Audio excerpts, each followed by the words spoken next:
All right, so Alex, we're good to go? I think All right. your Here we sister go. is a real estate agent. So today we're going to focus predominantly on the listing side. After yesterday, how many people were here today that weren't here yesterday? Technically, I was here. I was here half the Okay, time. that was perfect. Very good. So if there are questions from yesterday's contract or anything, I mean, we can revisit any of those. But today we're going to focus on the listing side. So Eric prepared our packet. Let's start with the listing agreement and go down the path. Same thing. The key to this is questions. So if you don't get something, don't leave that paragraph until everyone fully understands it, whatever. The basic listing agreement is between the brokerage firm, Boulevard Realty, and the seller. Okay?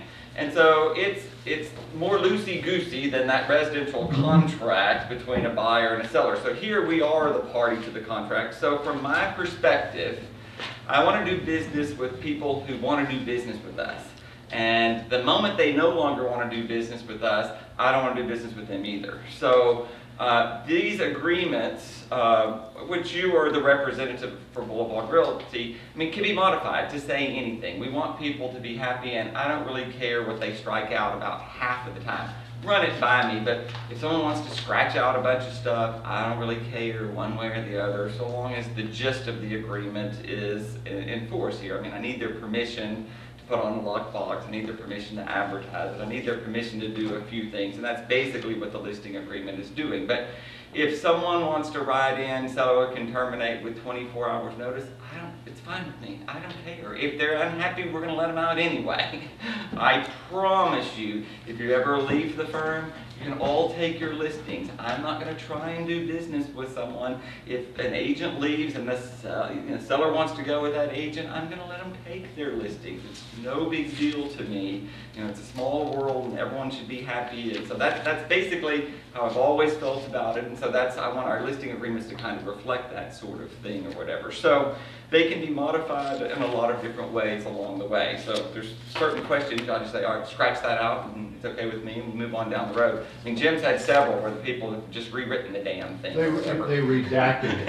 And it's, you know, as long as the gist of it is fine, then what do I care? I mean, it's fine with me, so I don't care. So, all right, let's kind of go through, and we can go through a lot of this rapidly or whatever, and get hung up on intermediaries.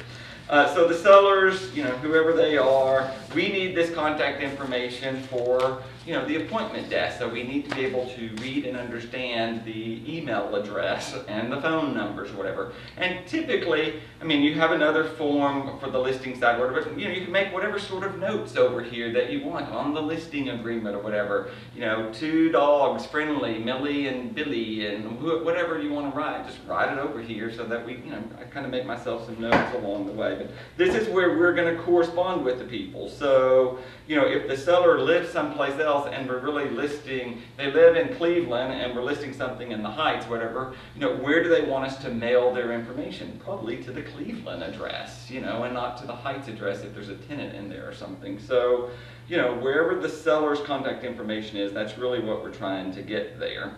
So you just fill out that information and, you know, your email address if they have a copy of it.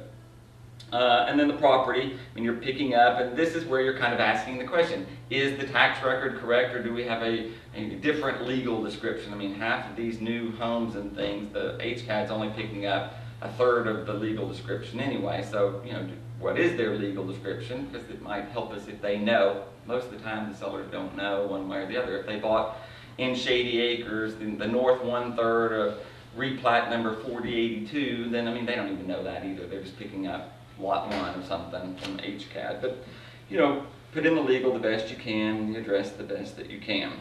I would specifically go over, you know, this information that we went over yesterday, over the improvements and the accessories, you know, about what is attached and what's not attached. But the things that get us are the TVs, the speakers, the refrigerators, the microwaves, and the mirrors. Often it's the little coat rack thing when you walk in the door and they bolt it to the wall, you know, and you hang 3 little hats with umbrellas, whatever those things are called. What is that called? hat rack sort of thing, and it's attached to the wall. Are you going to leave this, or are you going to take this with you?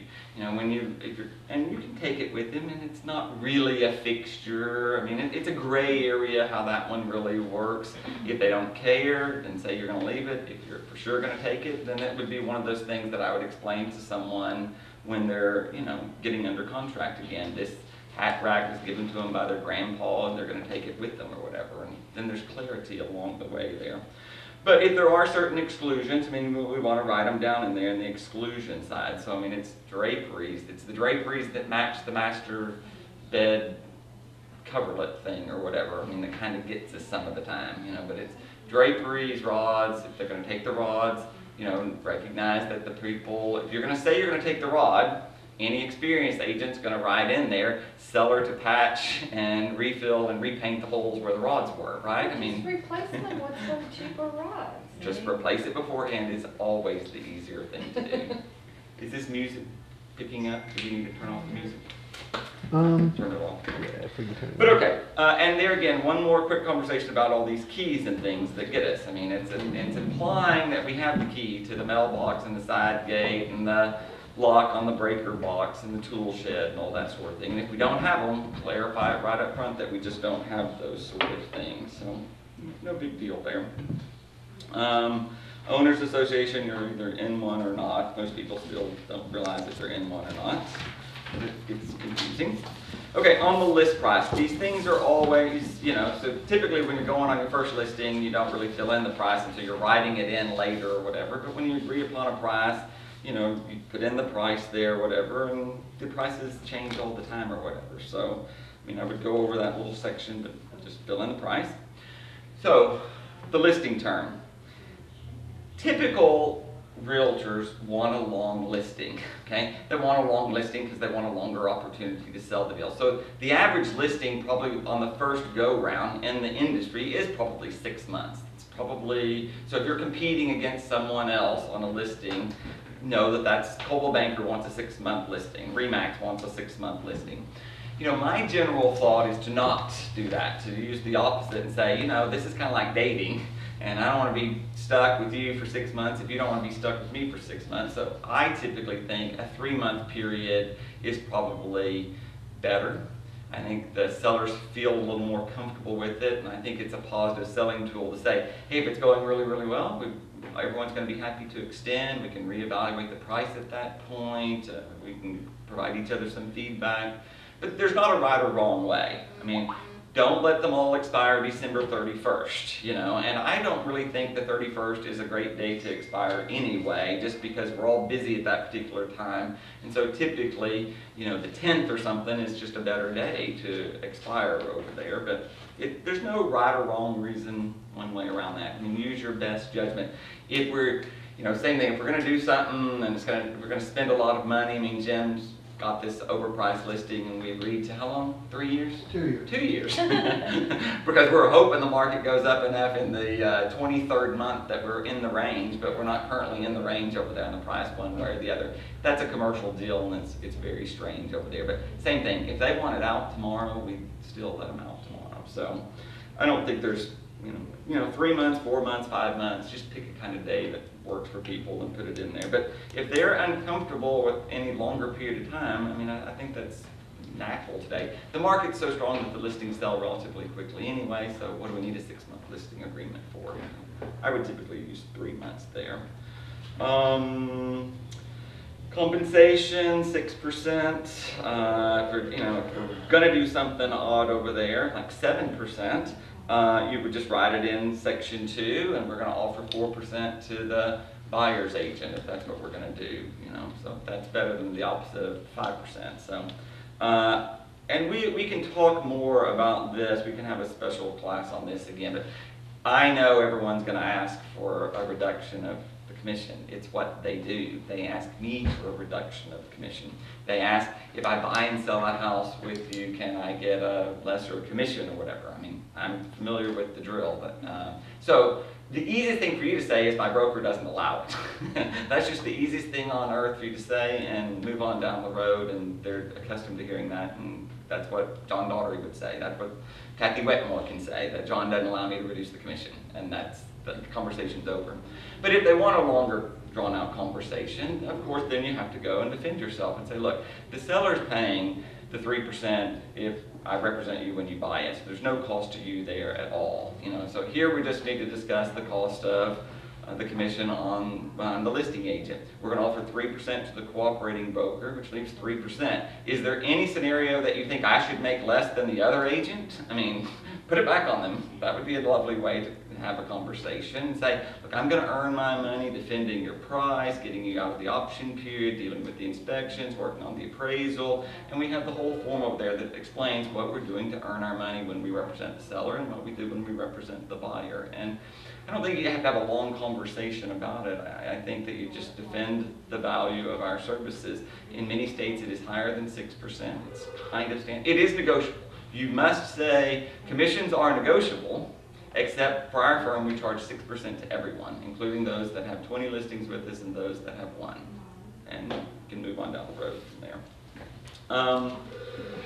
So, of course, we're the only ones who's going through all the risk. We're going to all the expense. We have to pay for Selena to answer the phone, and Dave Spinks to do the computers, and Reliant for the electricity, and talk about the signs and the Supras and the flyers and the flyer box and Aaron and the balloons and the helium. And if it never sells, we didn't make a dime, and they only have to pay for things at closing at the end. And so we are assuming certain risk. And of course, we've earned our fees getting here, spending the last 20 years getting us to this point also, and people were able to pay 6% so that we could stay in business during the recession, so that we could be here in good times and in bad. But we're one of the few people that only gets paid at the very end of the job. So you can make it clear to them that we're getting paid at the end and at closing. And if it doesn't close in funds, we're not getting paid anything. Other compensation brief, it comes up, especially with older agents and people that haven't sold houses a lot. It comes up that, if I get an offer for full price and I don't take it, you have to pay the commission. And if you don't have an accepted offer, they're not going to have to pay any commission. And you don't have to take any offer that you don't want to take. So, there's no fees earned if we get an offer. Linnell Lane, we got a full price cash offer for the price, and my people had seller for more, so they decided, oh no, I don't really want to sell anymore. And we had staged the house, we photographed the house, we'd done the flyers, we'd had an open house, and we withdrew it and took our signs down, and that was part of the cost of being in business. Yes? Well, if you remember, we sold a lot on 19th Street last year. We did. And we sold it like in 30 hours. And the guy got mad at us because we sold it too fast. And he says, you just made all of this 6% commission in like 30 hours. Bill had to remind him, he goes, well, you're forgetting the fact that I spent $1 million a year advertising, developing my contacts, knowing the builders, getting to the point where I could pick up a phone, talk to a handful of builders, find you the buyer so that we could consummate the sale in a 30-hour period. Right. So I said, I think you're forgetting, he forgot about that. He just thought that it just happened instantaneously. Even on that street, we've sold 15 houses over the last 15 years, from 132,000, which was my first sale at the corner of at 19th Street and Bradshaw or whatever, to Jan selling the $2 million thing across the street or whatever. Boulevard Realty had been involved with raising the value of his house over the last 15 years, of course. And so, ultimately, he didn't want to pay, but he didn't. They never really want to pay, but that's okay. So there's no real breach. People read this paragraph about the breach and they get all concerned about it, and it's one that they often want to edit and take something out of order. And this agreement is between me and them. And, so long as, they don't lie, cheat, or steal, then there's hardly any reason that I wouldn't let them out of some agreement. The thing to make clear is, we can get out of this listing agreement in 10 seconds. I can never get you out of a real estate contract once it's been accepted. I don't have any ability to get you out of that contract. I'm not a party of that contract. I'm your advisor then at this point. And if we take an offer and someone offers you $100,000 more the next hour, I can't get you out of that contract. I can get you out of this listing agreement all day long, but I can't get you out of the contract. It's just have to negotiate your way there. So that whole section, if they want to edit something, it's fine. I don't really care. You could talk next about residential home warranties or whatever, or anything under this service providers or whatever if you wanted. We've received no kickbacks from anyone, from AT&T to a survey company or anything. The company doesn't allow that, so we don't have any big issues there. A lot of times you might have clients overseas, or you might have clients that do need us to do something, and occasionally we do go and mow lawns, or at my Fountain View we have the electricity in our name just because it's easier. My clients travel overseas all the time, and it's easier just for us to calculate the deal, and we'll just charge them at closing for the fees or whatever. And if you have something odd like that, a lot of relocation companies, especially a long time ago, wanted you to do everything yourself. So they're accustomed, even when we represent a buyer or seller with a relocation company, they send us an email, do you have any fees that are going to be paid at closing? Because we might have painted the house or painted the porch or done something. So if it's a relocation company, this is where you would typically write in something like that. Seller agrees to reimburse Boulevard Realty for expenses previously agreed upon, or something of that nature. Okay, so far so good. No real hang-ups, all that was relatively easy. Protection period. Totally misunderstood by about 95% of all realtors. So I'm going to make sure when you get out of this class that you understand exactly what this means. When we have a listing, you have a listing, and the listing is ending for some particular reason. It's withdrawn, it's terminated, it expired. In the event that you had a particular buyer come to the house, you'd shown them, they'd come to the open house, they'd shown specific interest or whatever, it's not uncommon for realtors to put a certain number of days to protect, typically 30, could be 90 or something or whatever. And the whole purpose of the clause is to keep an unscrupulous seller, from knowing that there's a buyer coming, reaching back out to the buyer and saying, hey, my listing's about to expire. If you'll just wait till next Friday when it's over, come back and I'll sell you the house and we'll cut out the 6%. And I mean, that's what it's designed for, unscrupulous sellers. Now, hopefully, we're not doing business with any of those people. And if we are, and we know they're unscrupulous, let's don't do business with those sort of people to begin with, and let's stop it if we find that they're unscrupulous. That's what the whole paragraph is designed to do right there. When someone's going to it's listed, and then it's going to go be for sale by owner or something, and you've given them the list of all the names who signed in, and they're going to call back all the names on the list and say, look, now I'm no longer listed, and I want to sell you the house, and I want to cut out 6%. And that's what it's designed for. So people put, a certain number of days in the paragraph to keep that from happening. My general thought, like I say, is if they want to do that and they want to screw us out of our commission, it's not the only way they're going to try and do it. So let's just move on down the road to another client. Let's don't try and get money out of those people there. What if they hire another agent and that agent sells it to that person? So that's what the protection period is designed for, like I explained right there. So that's how it works. If you really had a clause in there and they were never listed with someone else, and you provided the names of the individuals, then theoretically you've protected those names. So you must, within 10 days, provide a list to the seller of the names that you're protecting. And everyone that signed in at open house is not really going to be protected, because half those people could have buyer's rep agreements with some other agency or something out there. So your responsibility, if you're really protecting them, is to provide the list of names. The minute that the house is listed with someone else, I don't care how many names you have on earth, it's no longer protected, okay? So when you relist, they've entered into an agreement over there. So what the protection was offering was that we're going to represent someone, okay? Who are we representing if they have a listing agreement? So right now, if you have a listing agreement, we represent the seller. It's clear, we represent the seller. And you have the name of someone, then you're saying that you're protecting, and we're still going to represent the seller, right?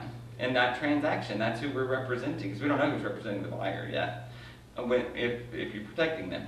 So if they relist with someone else, the seller's now listed with Martha Turner over here, okay? So you no longer represent the seller. So if a buyer comes and makes an offer, you'd have to represent them as the buyer, so you'd have to enter in an agreement and submit an offer representing the buyer. So there's no way to protect anyone in the event that the property is relisted. But all the time I get this from other agents, whatever, you know, that so-and-so is protected, and they, you know, sometimes they fax over a list or whatever that they're protected, and I call them right back and say, we're happy for you to write an offer on this house and you can represent the buyer. If that buyer wants you to represent them, then they'll let us know. But you don't have a representation agreement with the buyer in the event you fax over a list of every name of everyone that's ever shown the, you know, looked at the house. You have to represent them. So you represent one party or the other, the seller or the buyer there. Have I thoroughly confused you on this protection stuff? Okay? So, theoretically, Boulevard Realty's philosophy is that there is no protection period. I mean, I would just put, we do not really encourage nor ever really use a protection period because we want whoever we represent to really, really, really want us to represent them.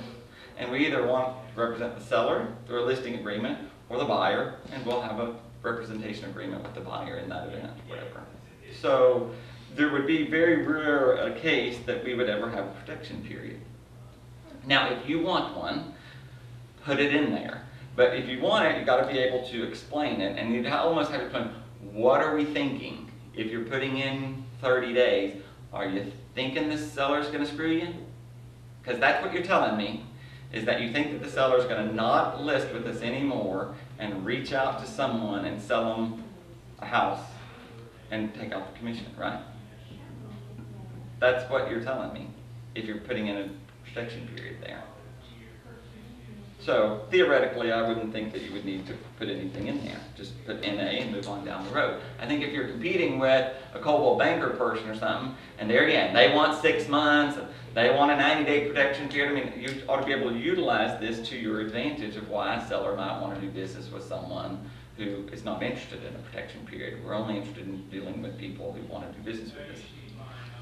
Okay, mine's sort of, I don't know if Star has a specific question. Okay. Mine's kind of, you said this is to protect from the unscrupulous. That's So- theoretically what the Okay. purpose of the paragraph is. And we'll let them out of the listing agreement in 10 seconds. Yes, we will. How do we get out of it? If you get into it and figure out, oh my lord, this person is, you know, I've frightening, certainly... or this person is, you know, we're all gonna go to jail. How do you get out? You send them a termination of the listing You agreement. just say, I'm terminating it. Okay. Absolutely. All right. Yeah, don't you as the listing agent have, say, you can fire me, but I can also Yeah, sure you fire can. you? Okay, well, I was Sure looking can. for that in your There's word, a- you can just send a notice of termination. Yes, there's a separate form for it. Okay. all right. Yeah, I once had a lovely experience with an individual. She was with the title company, and we had visited with she and the husband a couple of times. I think it was up here at the corner of Blair and 23rd. And I thought it was fine, you know, took Brandon Arturo, we had done everything we were going to do. And then literally, I mean, the day we listed and put the sign up and the photos up or whatever, I mean, it was unrealistic expectations of the amount of time that I was going to have to spend with these people holding their hand. You know, and I basically just said that day, you know what, I don't think we had a realistic expectation of how this was going to work. Perhaps you'd be better suited with another agent. And we just sent them that little termination and moved right on. It was not, I mean, I can't handle 15 calls an hour from people over, you know, the whole day long over that sort of thing. So sometimes it just isn't going to work out. And just send them the termination and move on. Bill, you know, one of the, probably, most of these realtors here are way more advanced than I am. But one of the things that would be helpful for me is to have maybe even like a video of just you going through a seller's contract with someone and when somebody's buying something, so you could hear everything that you're saying about each part on the way down, because something like this is an area where we expect them to be scrupulous, but we, at some point, you know, you have to talk with them about expectations. Mm-hmm. And it's as a new agent, it's going through these contracts detail by detail. It's almost like I have to stop and read it out loud to make sure that I'm covering everything, but it would be really nice to be able to just hear you go through and how you explain it, you know, just kind of with someone. Okay. So The contract or the listing a agreement? role play situation where, you know, where I could hear you, because going over something like this is a little bit complicated. Okay. Go with them on a listing appointment. Well, I mean, yes, Absolutely. but also I would just like to have Alex, something like that. next that I week could- you can video me I and would we like can to do a. refer back to it, like be able to collect that video when I'm getting ready to go out and watch it over again. And We can see. do it. I think that's a lovely idea to create. I think Jim should be your seller or buyer. Yeah. I think we can create a series of Be really videos unscrupulous. of going over a contract, going over a listing agreement, no problem. We can do that. Well, Hopefully that's what we're kind of doing, I mean, this, Well, by going I know- over it, but I know, I'm trying to but I'm explain to thinking you. when I'm actually talking to somebody about it, and if I, you know, put nothing in there or put nothing in there or something in there, I still go over all of the blank spaces with someone. Yes. And just how I explain what I put in there, I just would like to hear you say that. We'll you do know, it. just Go over it. Well, you know, another option is, which I did last year, was I went on at least 6 listing appointments with Bill. You know, some of them were mine, but I went on 2 or 3 just to follow him, and he went on his own listing appointments. I was just there, just taking Yeah, sometimes he notes. just followed me and observed, and I just said, he just, you're, Okay. an agent here to observe, and it was fine. So Okay. you can go with me anytime, or I can go with you anytime. Okay. But I can also see where you're coming from. The video, you could watch it a couple of Well, times. Yeah. Yeah, if I'm getting ready Absolutely. to go on a listing, Bill's not available, I could pull that out really quick and There you just go. go over it. Okay, Yeah, on WWBS. no problem. What would Bill say? Yeah. I was thinking about It just worked out. So, any question about protection period? Do we understand? You can't go to the seller and say, hey, this is really for unscrupulous sellers. I'm not telling, I'm just explaining to you Sure. why it's in there in the first I place. understand. I'm giving you the background detail of how it got there. The county, you have to record the deeds of the county in which, you're selling the property in. So often, if you're going to have Port Isabel in whatever county that is, what county is Cameron. that? Cameron County, whatever. You certainly can close in Houston, Texas, but it would be recorded in Cameron County or whatever. So you're going to put the county in which the So property it is would located. say Cameron there? It would say Cameron County because we're going to have, you will theoretically be closing in Cameron County and filing there. So yeah, you want to put the county of which the legal description is, even though it's perfectly acceptable to close in Houston, Texas. Okay. What you'd want to find is a cooperating, so you would have to call a Commonwealth, say, do you guys have a office in Cameron County, which they all have some reciprocal, somewhere, and then you would close here, then we'd send it over to the other one, and they would record it there, and it would get mailed back. Yeah, you're going to put Cameron County there. Okay, I think I messed up on that. Mhm. Well, listen for a week, but This escrow, they're understanding that our money is getting paid at closing and we're getting paid by the title company, so we're going to withhold the money from the seller, and the escrow agent, the title company, is actually going to disperse our funds. They're going to disperse all the funds. Okay, listing agreements. This whole section here is talking about the multiple listing service. Okay, and as an agent, we can control a lot of what happens on the multiple listing service. It's relatively simple. If the photo's cloudy, I can do something at HAR. But you have to be sure that you're explaining to the other people, the multiple listing service in Houston makes a lot of money by selling this information to all those other entities over there in the internet. HAR, MLS is a privately owned entity by the Houston Association of Realtors, and the MLS makes millions of dollars every year. It's a profit center for the Houston Association of Realtors. That's how they can pay Bob Hill $900,000 a year over there and all those other people. Okay, so the multiple listing service sells the information to Zillow and Trulia and Homes.com and all that sort of stuff, and we have no ability to manipulate any of that information. And I think it's important that you pointed out to the individuals that when the photo's dark on Zillow, all I can do is go to MLS and try and change the photo there and hope that it updates later. But often the sell pending or the OP or the PS status change doesn't update at Zillow very often. It doesn't update on Trulia except about once a week over here. So the information could be miscorrected because a lot of people don't go to the MLS, they go to Zillow. Yeah. Or they go to Trulia, or they go to Homes.com or something of that nature. Realtor.com. I mean, it's very common, especially if your seller is not from Houston, Texas. They might be in Virginia selling their grandmother's house or whatever. They're not accustomed to going to HAR. They're accustomed to going to Realtor.com, which was more, prominent in Virginia there. So I think you want to make sure that you explain that information to them. And that we have rules on the multiple listing service that we have to follow, and that we are not willing to violate the rules of the MLS. I'm not willing to put the square footage of the garage apartment in with the house. I'm not willing to say it's in River Oaks when it's really in Woodson Place. I'm not willing to do any of those sort of things. So I'm not willing to mislead people. And so I just think you make it clear that you have to abide by, because a lot of times the sellers want you to do something. They want you to say, put $5,000 carpet allowance in the MLS. I'm not allowed to do that. There's a section in agent remarks where I can put that information, but on the buyer side, we're not able to put that information. The MLS has restricted our ability to use that terminology. So I think you kind of have to have a little conversation with the sellers there about how it works over there. And that they would love for you to keep it active, you know, while you go into the option period as long as possible. Every seller wants that. They want more and more activity to try and get a backup offer that's higher. I understand that, but we're regulated by the multiple listing service. Can you put that carpet allowance on the flyer? You can put it on flyer. And what is the days that you're supposed to change at 3? Well, we just changed again. I don't know when the rule is going in, but it's going back to 2 days. 2 days. 2 days. 2 days. Wow. 2 days. It's just too frustrating for the agents to go show houses, to drive in. If you drive all the way out to the Woodlands and go to the back at Carlton Woods and you go and they love it and they say, oh no, we're under contract already.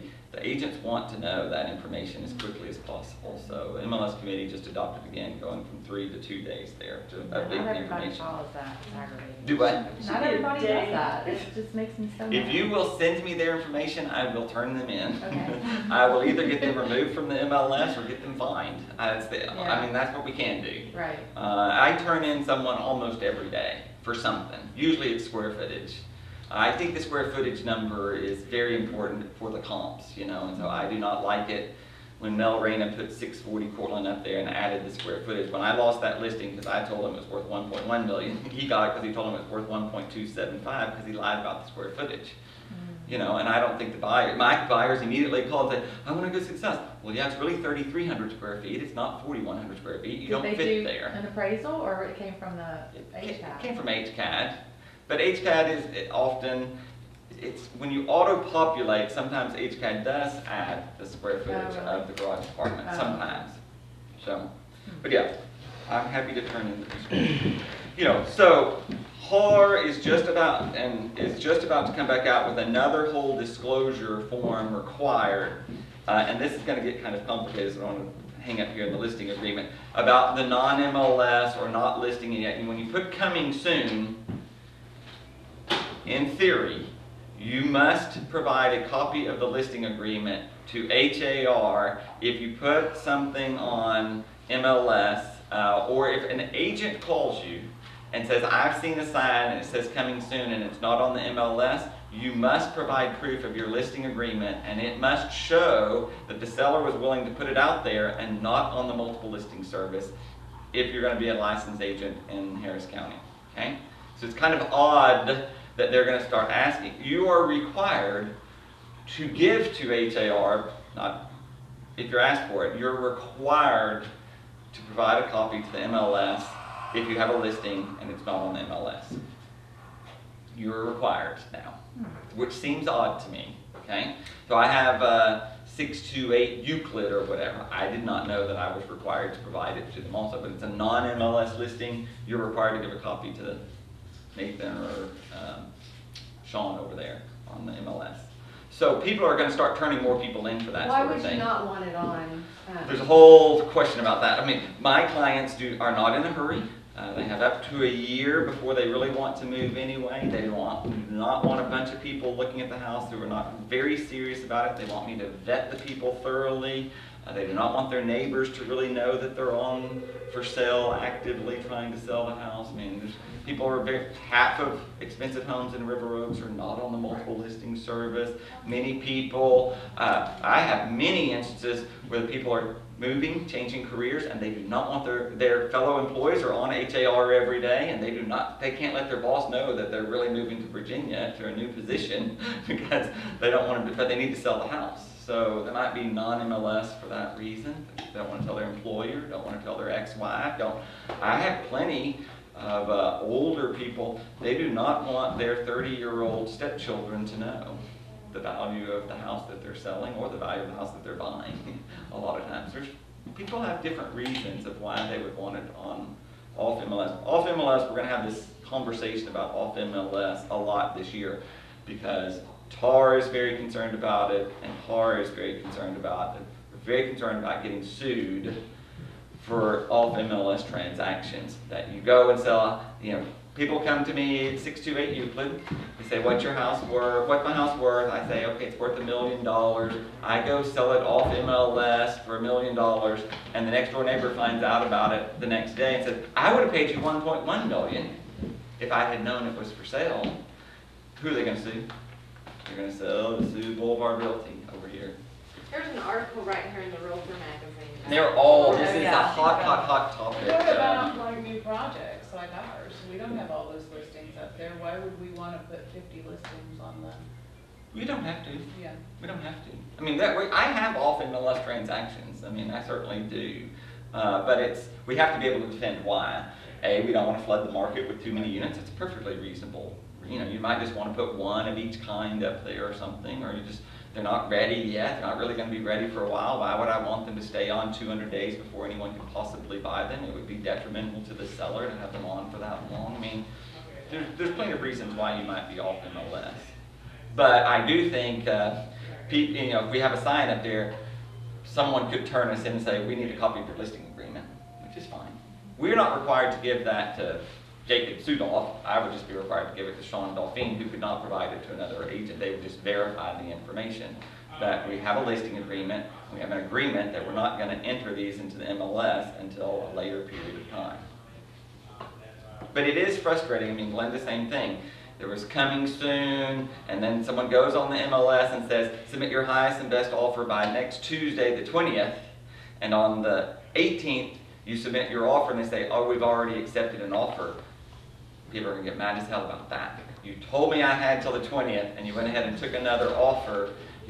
Is that violating the code of ethics for the realtors? Because you've made the realtors look really bad because you told your client you had till the 20th, and you didn't really have to the 20th. So there's going to be this fine line. Same thing. We're having lots of conversations. You put coming soon on there, and you sell it before you ever put it on the MLS or whatever. Have you violated the MLS?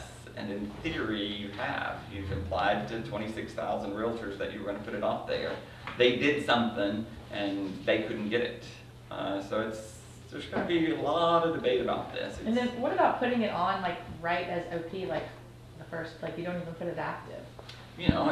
It happens all the time. Sometimes, you're putting that transaction. It was a builder, and someone approached the builder. That you had the listing agreement, right? You had the listing agreement, and you weren't. I have listings I don't want to put up yet. Shit, they're just tore down the old house, so I don't really want to go put 23rd Street on there. But I had an agent call on my one Arlington, and now we've shifted them over to 23rd Street or whatever. And I would want the information on the MLS if I can sell a $1.25 million house on 23rd Street. I need the world to know that. But we could enter that directly as an OP. I mean, and that would be an instance where why you would do that. I wasn't quite ready to put it on and shifted them over. But it's frustrating. It's frustrating if your buyer sees it and they never had a chance to get it. It's very, very frustrating. Okay, we're in paragraph 6 here, the listing agreement. It's all right.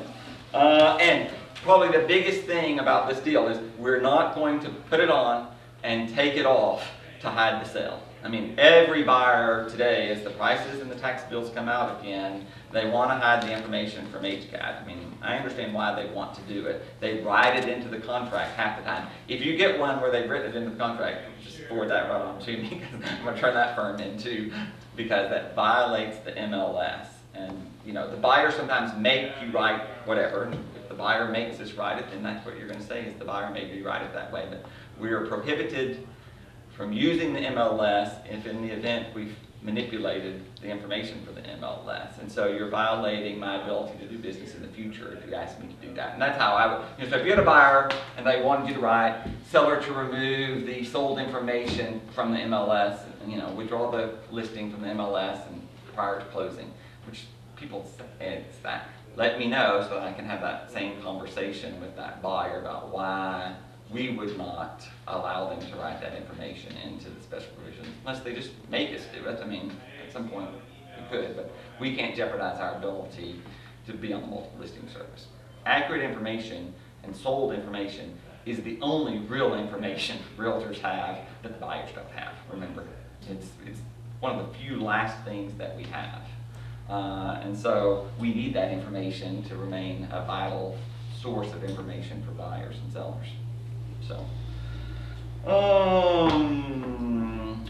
this section in paragraph 6 has been modified a couple times. I think it's going to be modified again, because you could certainly take a listing and agree that you're not going to put it on the MLS until estate has been probated, until house is properly cleaned and ready, until wife gets in from Singapore. It could be any kind of information that you might need to write in there. But often, I mean, yes, it would be lovely to get the listing agreement signed. We have anxious realtors, but the reason is because you don't want to list with somebody else, or you don't want them to screw you out of some commission if they sell to the next door neighbor. But same thing, if we're dealing with this unscrupulous seller, we probably didn't want to do business with them anyway. And that happens from time to time. You go on a listing agreement and you think you have it, you help them and you give them all the advice, and then they're forced to use the relocation card as agent or something. You work for free, but that's part of it. Planted a seed. Okay, so that's that whole paragraph 6. And so if it's not listed, just check C that you're not going to be on the MLS. No problem there. Paragraph 7, authorizing excess or whatever. I mean, same thing. I mean, you're going to talk about how the Supra works, where you're going to put the Supra, if they want a Supra or not, if they want it accompanied or not. And in any scenario, we cannot watch everything that happens in every house. You'd be surprised how many people lose a diamond ring or a Rolex that have their house listed all of a sudden. It's usually after the first showing or something there that they come up, grandma's diamond ring is missing. But I mean, you just try and go over it as easy. You know, they should take grandma's diamond ring and put it in the safety deposit box along with their cash and Cuban cigars or whatever it is that's special to them, and make sure that it's not people go through people's drawers. People open things. It's what they do at open houses. It's just the human nature of people to see what's under things. So, I mean, you know, despite what you think they do, I mean, they open the lingerie drawer, of course they do. But yeah, they're granting us permission to enter the home at certain times or whatever, so all that's pretty self-explanatory. And that's built in, That's right. usually. Scheduling companies, I think that's a prime opportunity for you to talk once again that we don't use centralized showing, why we think it's in the best interest of the seller to have a more consistent level of service from Selena or Eric holding them every time versus someone in Indiana in a call center. How we can better know their nap schedule and maid schedule and work schedule, sort of thing. No issue there. Key box is the Supra. If we're going to have a lockbox or not, no problem there. If there's a tenant there, we definitely need either a copy of the promulgated lease that had been signed that grants us the authority, or we need the tenant authorization signed. It's one of the things we're checking better and better to make sure that we have that form signed by the tenants that allows us to put the key box up and show. Liability, I mean, this is what I explained there. We have insurance in the event that, Star was showing a house the other day and someone fell and broke an arm or leg, or what they break? Broke a foot. Happens all the time. We do have insurance in the effect that someone wanted us to claim insurance, but in any scenario, they're going to go after the homeowner also. There's nothing I can do to keep someone from suing the homeowner as well as Boulevard Realty in the event that there's someone breaks a leg or falls out of a tree or gets burned or whatever. So, but I mean, don't they have to climb up the tree first? I mean, people sue for all kinds of things. Remember, I was just in a lawsuit for the next door neighbor tenant because there was trash in the street. why I was responsible for trashing the street, I'm not real sure, but I spent half a day in court over there. Now, it got thrown out, but it cost me about $3,000 in legal fees to go defend myself over the last 9 months because a young lawyer who's a renter is pissed off about new construction in his neighborhood, so they filed a lawsuit, is what people do. I'm This just case accustomed from to these things. Cobblestone was uneven, so, Yeah, I mean, it happens. I mean, it happens. yeah. Nothing I can do that stops people from going after everything. Any question about any of that? All right. Cooperating with other brokers, same thing. Want to make sure that we understand how that works. You know, when there's a sign in the yard, we represent the seller. So if we represent the seller, we're happy to cooperate with other members of the multiple listing service and offer them 3% as compensation for bringing a buyer. Okay, and they would represent the buyer. So we represent the seller, another agent, cooperating agent represents the buyer, and we're happy to pay that individual 3%. They have a Supra, they have to abide by the MLS rules, they have a code of ethics to follow, they have a certain amount of training and understanding, and a broker that I can find and get to in the event that we have a problem. Okay, we do not allow for sub-agency, which would allow for an agent to bring a prospective buyer and that agent also represent the seller. Okay? We don't need any help representing the seller. We're going to represent the seller just fine. That sub-agency would mean that the buyer had no representation and the other agent brought a buyer but was going to only represent the seller. Okay? That's what sub-agency is, basically. Okay? And we don't allow sub-agency.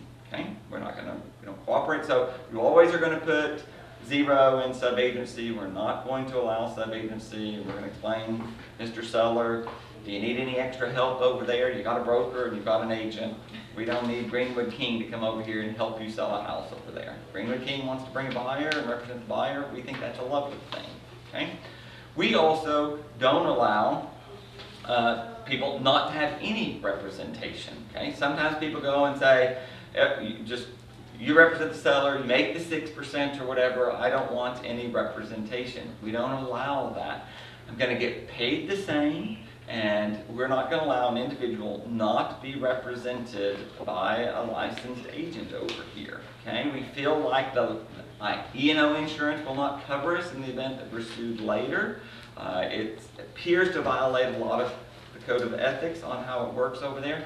And there's no increased cost to anyone, so why wouldn't they want me to assign an agent to represent them? We're going to get paid the same, so let me assign someone to represent the buyer. And so I would have a conversation. If you have a buyer that says, look, I don't want representation, sellers, if you just keep the 6%, I just want to write a contract over there. Let me talk to them. We don't allow that. Okay?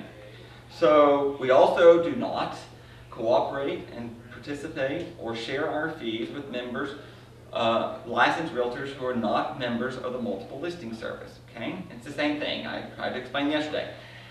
An agent in Amarillo can represent their son when they're buying a house in Houston, Texas. The law allows that just fine.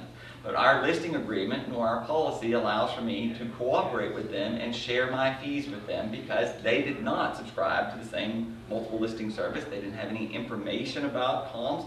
They didn't have to abide by the same rules that I have to abide by. They don't have access to the house. So I'm not going to cooperate with them.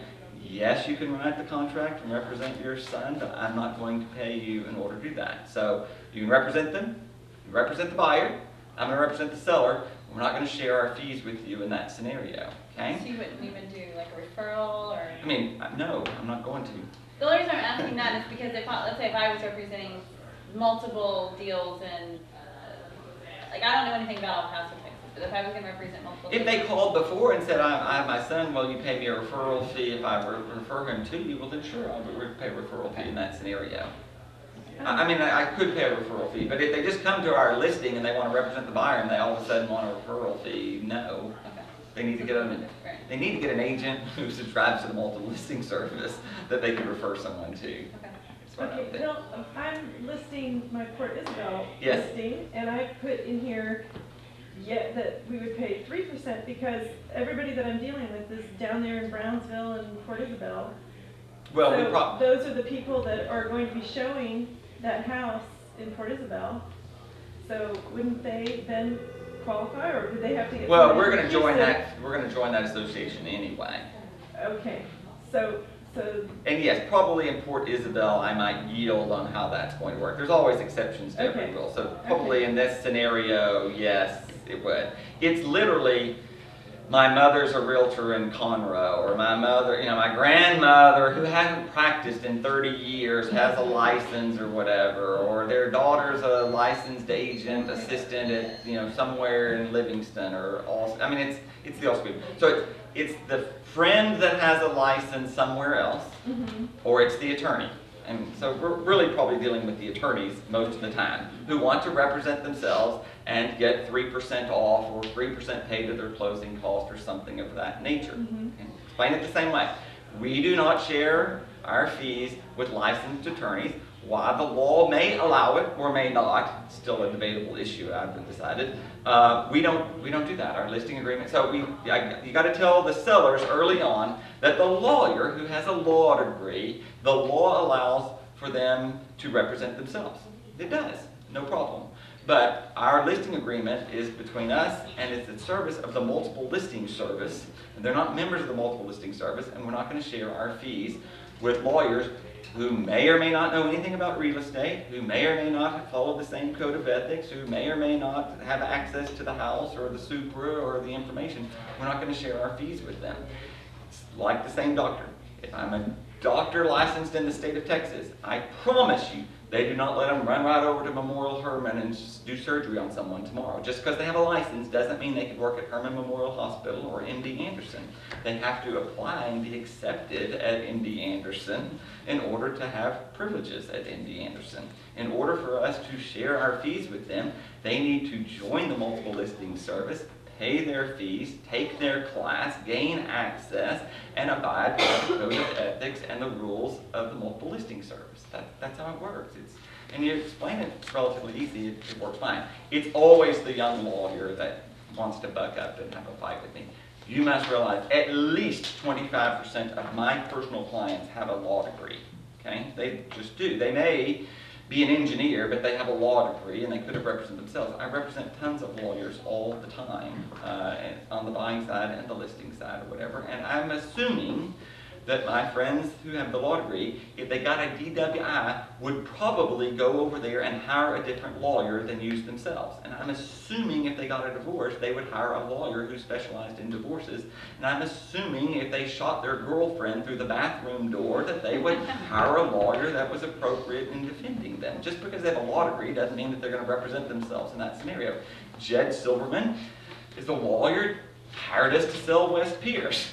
He hires an agent to represent him on the purchase of Mishaw. I mean, there's plenty of lawyers that we represent every day in the firm who do not expect a referral fee, who don't expect to receive 3% commission. And that goes for commercial people as well, Absolutely. right? Absolutely. Chris Dre is a very large commercial person. He hired us to list his house on Balin, and he hired us to represent him to purchase his house on 6.5 Street or whatever. He does not subscribe to the multiple listing service. Now, occasionally on a commercial deal, I'll pay back Chris a referral fee, and occasionally he'll pay me back something or whatever. But yeah, we don't cooperate with commercial realtors unless they're members of the multiple listing service. Unless it's a commercial deal. I mean, there's a lot of these deals you'd have to, the answer is yes, but there could be an exception. Well, I showed a house to somebody, my listing, and they go, well, we're going to represent ourselves. Okay. We're a commercial real estate agent. That's perfectly fine. If you're licensed, you can do so, but I'm not going to share our compensation. So I'm going to get paid 6%. Wouldn't you rather just have some representation along the way? Right?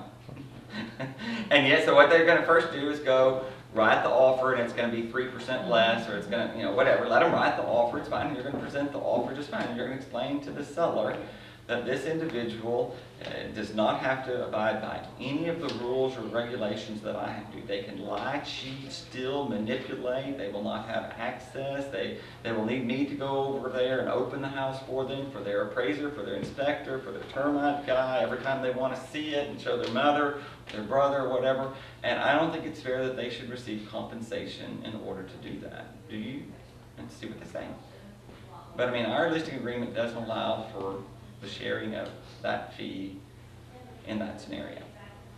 So that lawyer representing himself can write an offer just like Sure he anybody can. else. I can't stop him from writing an offer.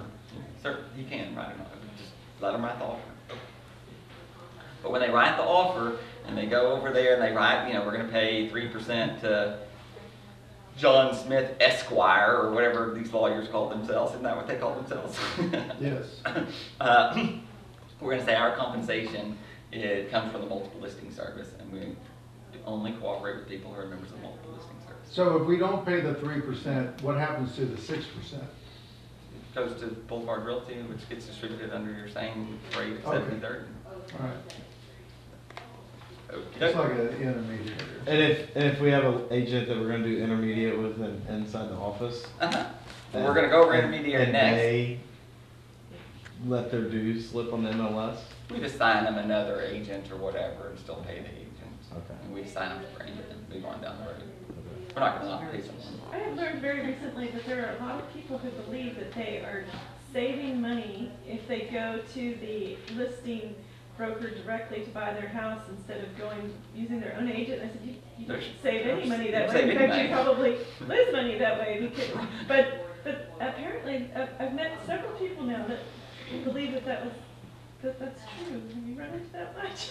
I mean, some people go to the listing agent and say, can I, if I use you, will you reduce your fee from 6% to 5% and save me? Well, I mean, they ask that. People ask that all the time.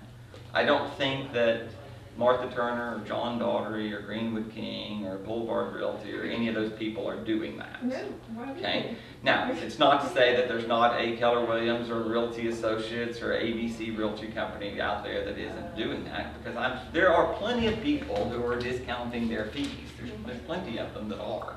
Discount brokers. Right, I mean, they advertise 1% kickback or, whatever. I mean, there's always going to be someone who will produce a service for a lesser fee. There just always is going to be that way. What we have to do is sell the value of our services. Well, I can see along why the the way. seller would think that, but not the buyer, is what I mean. They just think that sometimes. They may or may not be getting a discount. Okay, so cooperation with brokers. We got that one. We're going to fill out the form right on the MLS. Okay. Everyone understand what sub-agency is? And cooperating. Okay. Non-MLS brokers. That would be someone from another city or an attorney. That's what a non-MLS broker is. Okay. Intermediary. Let's stay on intermediary for a while. Okay. Intermediary is when the real estate firm, Boulevard Realty, who represents the seller with the listing agreement, also brings a buyer and asks for permission to represent the buyer as a buyer's agent. That's what intermediary would be. So you have to explain to the seller, we need your permission to serve as an intermediary, both in the listing agreement and if a contract is presented, we will need your permission one time again. And if you would not like Boulevard Realty or any of its agents to bring a buyer to your house, I need for you to let me know right up front. Now, why they would not want the 70 agents to bring a buyer, I have absolutely no idea. In retrospect, they chose the firm probably because we had a lot of agents and experience and the opportunity to bring a buyer, but some people are uncomfortable with intermediary. And so you have to be able to explain it. Intermediary would be when the firm represents both sides. So a lot of firms do not allow intermediary when the listing agent also serves as the buyer's agent. There's plenty of firms that do not allow that. We do allow it, and we allow it many times because I explain it this way. I am a very seasoned realtor, and I sell the very best houses in the neighborhoods that I work in, okay? And when I sell those houses, I know that I'm going to get the chance to resell that house at another time. And I also have numerous buyers in many of the subdivisions that I work in who want the very best house, okay? So the likelihood is that I am going to represent the seller, and I'm probably going to represent the buyer in many instances, because I want my buyer to have the opportunity to buy the best house, right? And as the selling agent, I want to sell the houses to people in the neighborhood. So I mean, the likelihood is that we would represent a buyer and a seller in many scenarios, whatever. Of course, I have to treat both parties the exact same way I would as if they had a different agent. If they used Greenwood King, I can tell the buyer anything that an agent at Greenwood King can tell them. And I would only have, and I can only disclose the same information that you would let me disclose to Greenwood King's agent. Okay? So if you tell me I'm broke and in foreclosure and we're set for posted next Tuesday, but I don't want anyone to know that, then I can't tell that to the buyer or the Greenwood King agent. You know, I'm able to keep information confidential or whatever. But people are going to ask, why are you selling? So let's discuss why you're selling and what is it that you want me to tell people. You don't have to tell them that you're getting a divorce. You can say they've decided to relocate to another area of town. Okay, that's what we're going to say then. So that's what I could tell the buyer, or that's what I could tell Greenwood King there. So, covering two things, but intermediary is when the firm represents both sides. Okay, so we have to have their permission in order to do it. In the intermediary scenario, okay, so that's what intermediary relationship is. The firm represents both sides. In every scenario, the broker, Bill Baldwin, is the intermediary, okay? I am always the intermediary, okay? So, in the event that Star sells Jan's listing, then Jan represents the seller and Star represents the buyer, and it works just fine. When I'm notified by either of the parties that someone's upset, you know, Star represents one side, Jan represents the other side, and I'm the judge and jury over here as the intermediary. Works pretty well. People seem to get that just fine, okay? When Star represents a listing and Star brings the buyer to her listing or whatever, we need to be able, in the event that there's a conflict, appoint someone else to represent the buyer. So when you have a listing agreement, you are always going to represent the seller, okay? But in the event that the buyer is uncomfortable or the seller is uncomfortable, we're going to have to appoint someone else to represent the buyer. So in the form, the easiest thing for you to do is to appoint Brandon as to the buyer side in the event that there's a conflict. The form's pretty clear, we're going to go over. In the event that there's a conflict, Brandon would take over for the buyer side. You have a longer relationship with the seller, you're going to stay with the seller side. And I'm the intermediary over here, and I'll get to decide whether one party is treating the other party fairly or not. It's usually over a conflict in the option period or at the walkthrough that I get these notices on, but it's fine. So that's how the intermediary works just fine. You don't have to use Brandon. If you and Jan are best friends and y'all always share one another's listings and show for one another and you want to appoint Jan and y'all work out something, it's fine. But you do not have to pay Brandon. I'm already paying his salary in the event that we use Brandon as the appointee to represent the buyer. So the easiest thing for you to do is just put Brandon on there. But if you don't have to, you can do whatever you want there. You can't be the appointee for both sides in the event that there's a conflict. You must appoint somebody else. And you must get the buyer and the seller to sign the form and understand how that works. Intermediary. Got it?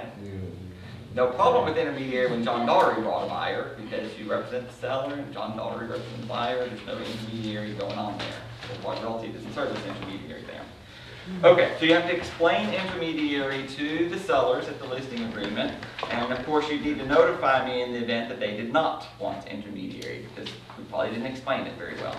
Some people are very uncomfortable, and some people definitely do not want the listing agent to represent the buyer, and that's perfectly fine, but we need to ask them, what do you want us to do? When a buyer comes and expresses interest that they'd like to make an offer, are you comfortable with me providing them with another agent within Boulevard Realty, or would you prefer that we ask that they seek representation from a different firm? And some people really want them to go use another firm.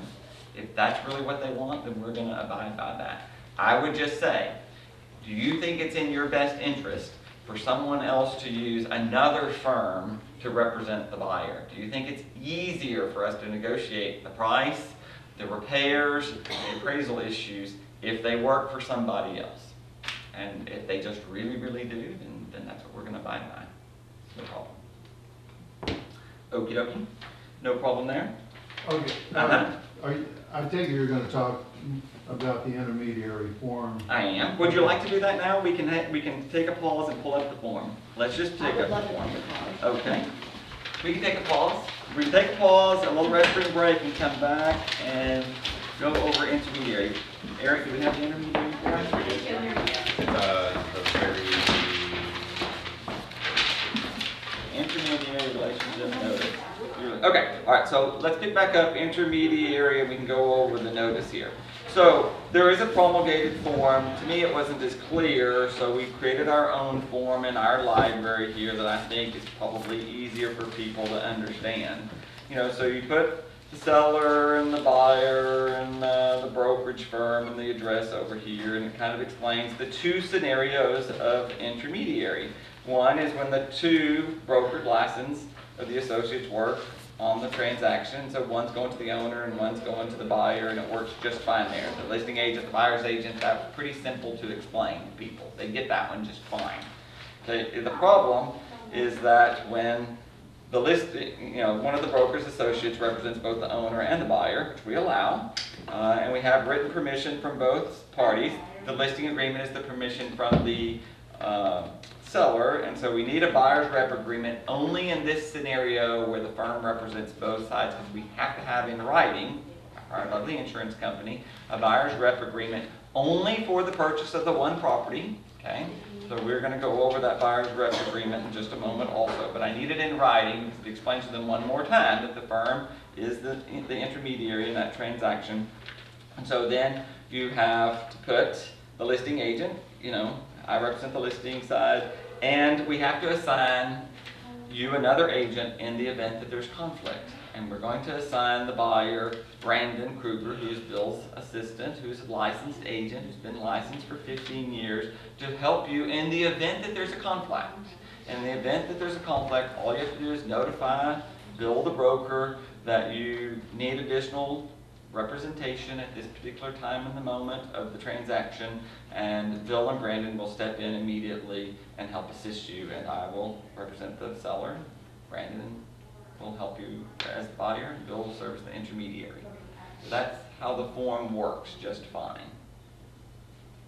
Anyone have any problems with the form? What if there is like an issue like with inspections? Maybe Brandon or you will just Absolutely. Brandon will take right back up, and he'll take the buyer's side and sit in a meeting with them.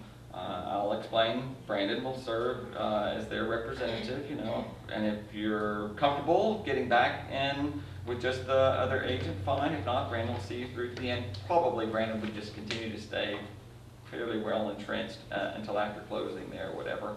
And then we would be able to sit and say, you understand I can't make the seller do anything, but if usually they feel like the seller didn't disclose something, that's typically where you start. And then the agent probably knew it and they didn't disclose it, whether the seller told them not to or not, who really knows. That's kind of an issue where you might need some help over there.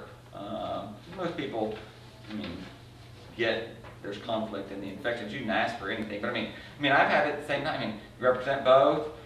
The seller or the buyer found termites, requested the termites. The seller said, no, I'm not treating for termites. You want the house, buy it. If you don't, I'll put it back on the market and raise the price, and I'll make $9,000 more. So if you want to buy it, I'm willing to let you have it as is, but I'm not willing to do any repairs. It's frustrating for the buyer to go through that, but just make the request the best you can and see how it works. But it's not a great time. Okay. Intermediary, got it, need it, when the firm represents both sides. I think our form is much easier to understand than the standard form. Okay? What's a G for? Do what Additional now? information? Where are you? On G, paragraph G. Well, so when I represent a buyer who's buying an Allegro, Melissa, if Melissa's selling Nadine, we need to make sure that that buyer understands that Melissa represents T&W on numerous transactions throughout the year, so that they understand, because it's an unfair not to disclose that she's going to make $300,000 from T&W over in 2014 and only $4,000 from the buyer side or whatever. You know, so you have to disclose if you have a, you know, so typically we say Boulevard Realty has a long-term relationship with T&W Development and the investor, Gabriel, whatever. You know, so you have to disclose to them if you have some other if it's just a normal deal and you have a buyer and a seller, it's fine. It's the builder relationship, or, you know, I've done multiple transactions with the Pennebakers, including their parents, both sons, and the son's college roommate or whatever. You have to disclose that additional information to a potential buyer. Okay, good question. Okay, out of intermediary, moving on into paragraph 10. And the thing to say is anything that a seller tells us that would not be public information is confidential. Okay, and we're all kind of a little loosey-goosey with this sort of deal. But I mean, what a seller tells you is confidential. So you need to have a plan, because you know there's going to be certain questions. Why are these people selling? If it's because they're in a major lawsuit with the next door neighbor over the fence, or there's a sexual predator across the street and they have 3 small children. I mean, we've got to have a plan of action here of what we're going to say. So maybe they do hate their neighbor, but they don't really want the buyer to know that they hate their neighbor. Now, if you just hate your neighbor, that you can sell, that's just fine, and you don't have to disclose that information to a potential buyer just because you hate your neighbor. If you are in a lawsuit, though, with the next door neighbor, or had been in a lawsuit with the next door neighbor, or been in 9 lawsuits with the next door neighbor, we're probably going to have to disclose that, because, look, Mr. Seller, they're going to figure that out 6 months after they buy the house, and you know, they're going to come back, and when they're in a conflict with that neighbor, they're going to go back and sue you and me both, because you knew there was potential for a lawsuit with the next door neighbor, and you didn't disclose it to me up front. So, I mean, certain things we're going to have to disclose. If they just, like I say, lost their job and they don't want someone else to know because it's an unfair advantage, if someone might take advantage of them, you don't have to tell anyone if someone lost their job or not. But you have to kind of go over this. What is going to be our story for why you are selling? I mean, you understand, it's the internet age. People know if you just got a promotion and you're getting transferred to Denver, they can probably find that on the internet. You know, so people are going to know it. We might as well just tell people that. You know, and so, but all the information is confidential except what, you know, is public information. If they're behind on their taxes, on February 1, the whole world can know that. I mean, they're going to know if the taxes are paid or not paid. If they have a bankruptcy or something of that nature, people find it out pretty quickly. And they certainly find it out when they pull the title commitment. So, I mean, I think you just need to kind of know what's going on there. But, so you have to discuss what it is that we're going to keep confidential and what we're going to tell either prospective buyers or other agents. You know, so you need to ask them, what's going to be our story here? Okay? Questions about that one? Everyone's pretty quiet today. There's no more questions saying. Okay, next they're giving us the authority to market the property on the internet or not. Why someone wouldn't want the information on the internet, I don't know. But the non-MLS stuff, if they want it to be on our website, we have to have permission. People still could steal that information or whatever. So it's either on the internet or it's not on the internet. I would think they would all want to be on the internet. On this next little deal, the authorization for the financing options, I mean, you can go over, as we discussed yesterday, most people used to be very hesitant about VA or FHA loans, and if it's an old wooden house, I mean, you still might be leery that it might not go through, but you know, most people today, they check any of the boxes or whatever, but if there's a question, I mean, open it up as much as possible. It's not typical. I mean, if it's $1 million house, there's an FHA loan limit, so you're not going to get that one anyway. So, but Omar here was $870,000 or something. So, really, we just chose conventional or cash for this deal. We didn't check the other boxes. A lot of people especially in the suburbs, search by the FHA box. I mean, you can certainly search by that deal and see if there's anyone, you know, it's implying that, you know, someone would have a lesser down payment or something of that nature. But no issue there. Owner financing, haven't been a lot of owner financing deals lately because the interest rates are fairly low or whatever. If interest rates get a little higher, I think you're going to see more and more owner financing.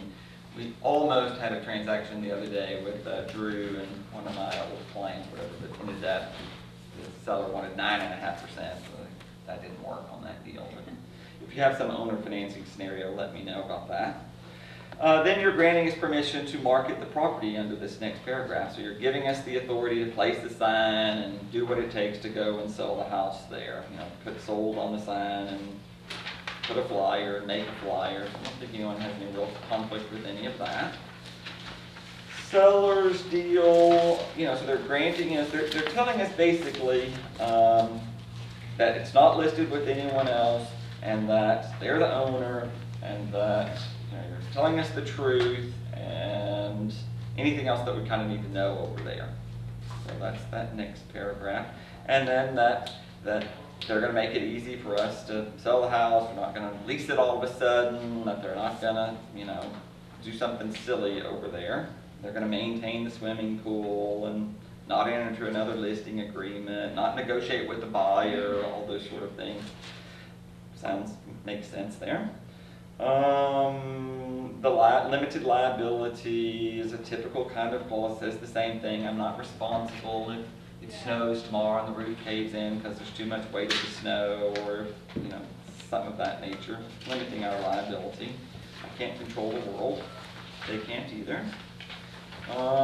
If there's something odd, special provisions, of course, just like the contract, write it in there. If the seller's a licensed agent, if it's not active or something, write it in there, something of that nature.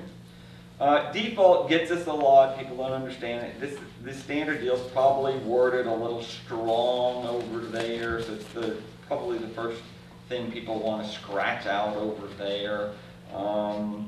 So it's fine to me if they want to modify it to some deal. We're not going to make them pay any compensation if they don't enter into a contract and it doesn't go to closing.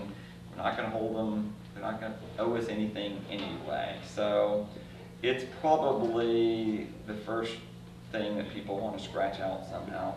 So it's fine. So under the special provisions that we need to put, if you're a licensed If the seller's a licensed agent, we need to know. So if Chrissy goes to sell her house, we would put it in there that the seller's a licensed agent. You're selling your own house, listing your own. Selling, yeah. Anything weird could go in there. When you're talking to the seller, how exactly are you speaking to them about defaulting? Because I just had the one on Diane, who, you know, I brought her 2 offers that were at list price, and then she decided she was going to back out.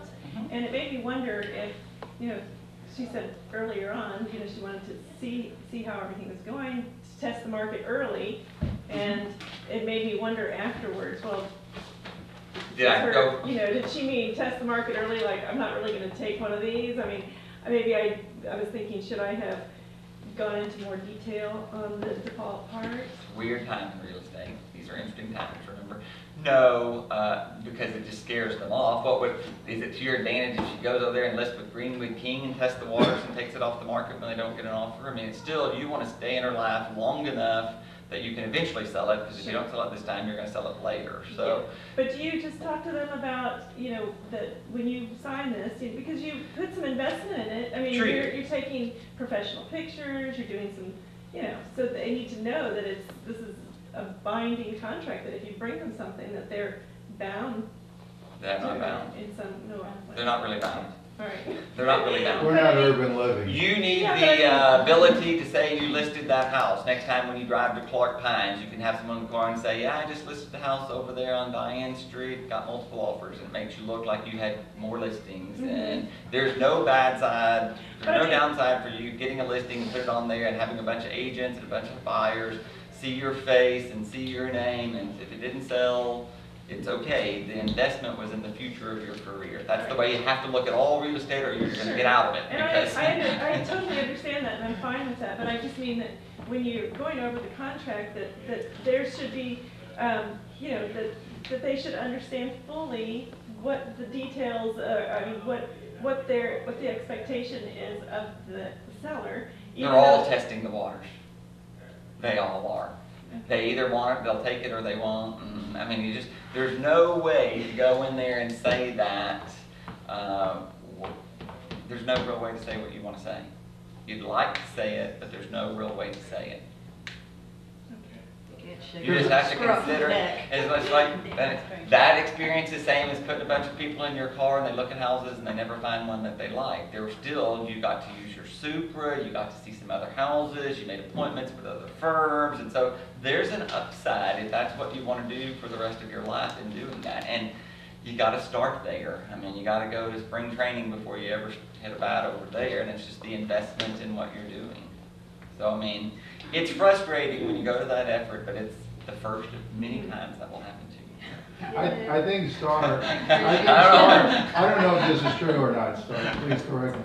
But I think Star was asking about the realtor's reasonable expectations of listing a place.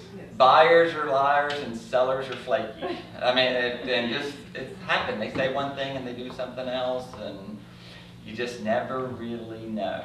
And they're just planting seeds. It's a future investment. It happens a lot. So get ready.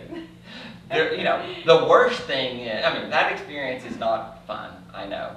But get ready for, you have it. I had that particular listing, I had 985 days, 4.5 years. Those were my listings over there that I finally sold after 4.5 years. It took me that long to sell them. What's the worst thing is you're going to go list something and they're not going to take a dime less than $200,000, and you list it for 6 months, and then they go list with Mel Reyna for $169,900 and sell it and he sells it the very next day. After they swore to God they were never going to take less than $200,000, they list with the next guy, lower the price, and sell it. And then you've really spent 6 months trying to market the damn thing, showing it in the dark, on weekends, on Christmas Day, and you didn't get anything, and Mel Rainey got it. You want to be the second guy sometimes, though. I mean, that's just the nature of what it is that we do. So, not to be a Debbie Downer, though. But on the default deal, I mean, how would I explain that? I would explain like I did early on. This is an agreement between Boulevard Realty and you, and it is fairly flimsy. When you want out of this agreement, I'm going to let you out. And until you find a contract for the sale of your home, you know, you can get out too. And I think that's the only real way to explain it to them. Once they enter into a contract, I can't get her out of that contract. There's nothing I can do. I can try and negotiate on their behalf, but I mean, you could be tied up in a lawsuit for a long time. I mean, the contracts favor the buyers, not the sellers. Okay. Mediation, they're going to send us to mediation whether we want it or not or whatever. You don't have to agree to any binding mediation over there at the moment. Attorney's fees, there again, I don't know how they work, but they all make a lot of money, but loser pays generally, so you pay until that point. The additional addenda, we can go over the things that they might need. Brokerage services, seller disclosure, we're going to go over, no big deal there. This is our agreement, no big deal there. These are just basic notices. I don't think people have too much strikeouts of that sort of thing here. Okay? Read it, sign it, date it. We're good to go. Listing agreement? Any other questions about that one? Okay, let's go over the seller's disclosure. We'll get hung up here for a while. This form's been updated. I don't know that this even is the latest one. I don't think that this is called the latest one. Let's see. We'll know here soon enough. The form gets updated a lot. I think there's probably going to be another revision to the seller's disclosure later this year. There's all kinds of stuff kicking in or whatever. Remember, these propane tanks and things are in the latest one. shared propane tanks after some explosions in West Texas. And we've gotten a whole new round of seller disclosures over here. But this one is an older one that we used because we probably started this listing back a year ago. So it's fine to use this one for now. If they're occupying the house or not, great. I think the thing that gets us, they need to check a box.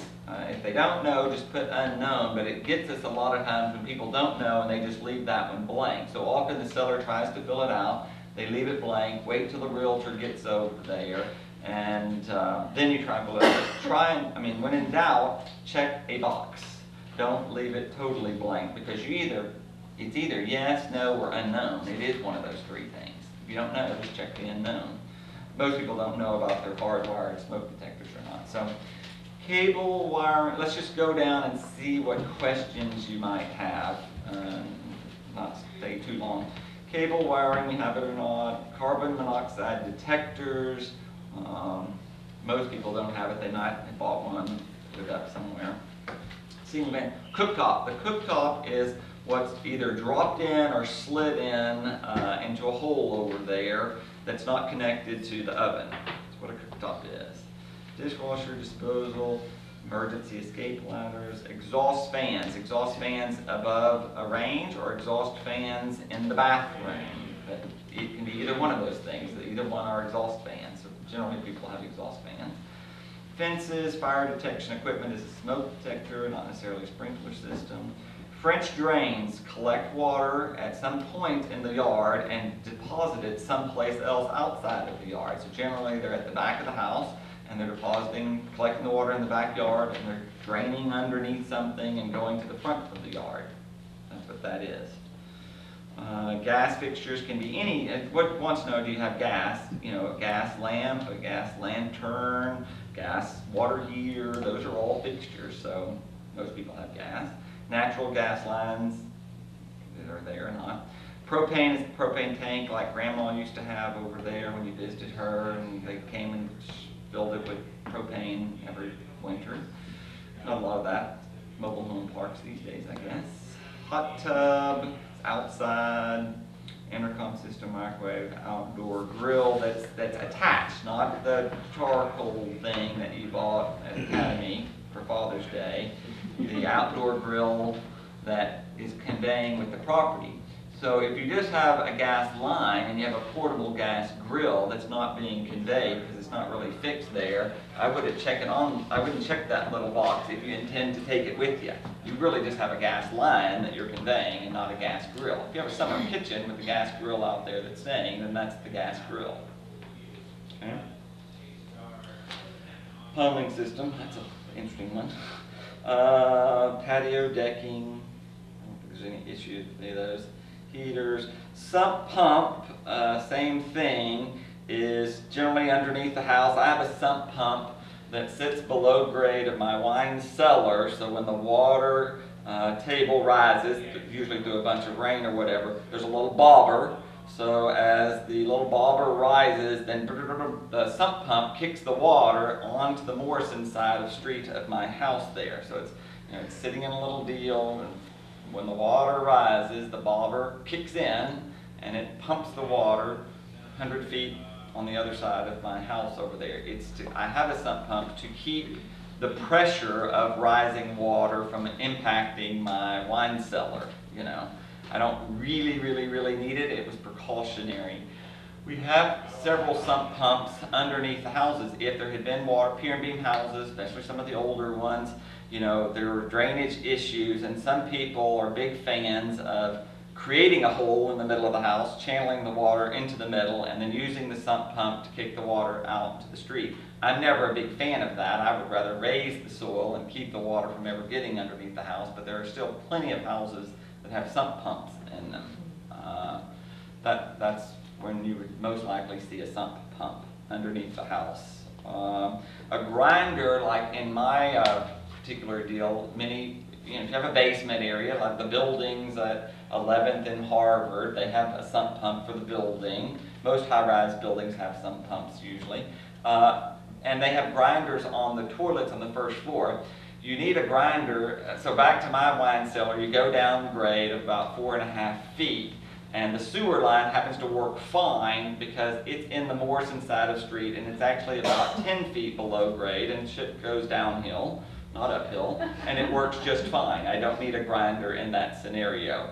But my old 1435 Tulane, the sewer line was higher than his basement or whatever, so he has a grinder that grinds the toilet paper and stuff up in the little transaction, just like your RV does, and then shoots it to the sewer line. So grinders are not uncommon if you have something below the sewer line, or in high-rises. They're fairly common scenarios. A lot of new eco-friendly toilets use a grinder because they're recycling the dishwater water back into the deal. A lot of the My Shade House development houses use that technology or whatever. So it's not, you're going to see more and more grinders, I think, come into play. Not common overall. Gutters, range stove, that's a big oven, you know, Viking range, that's what that is, or Kenmore stove. Attic vents are at the top, you know, so like a ridge vent is really what it's asking for as opposed to the little whirligig that you would get to exhaust the fan. Do we have attic vents, ridge vents?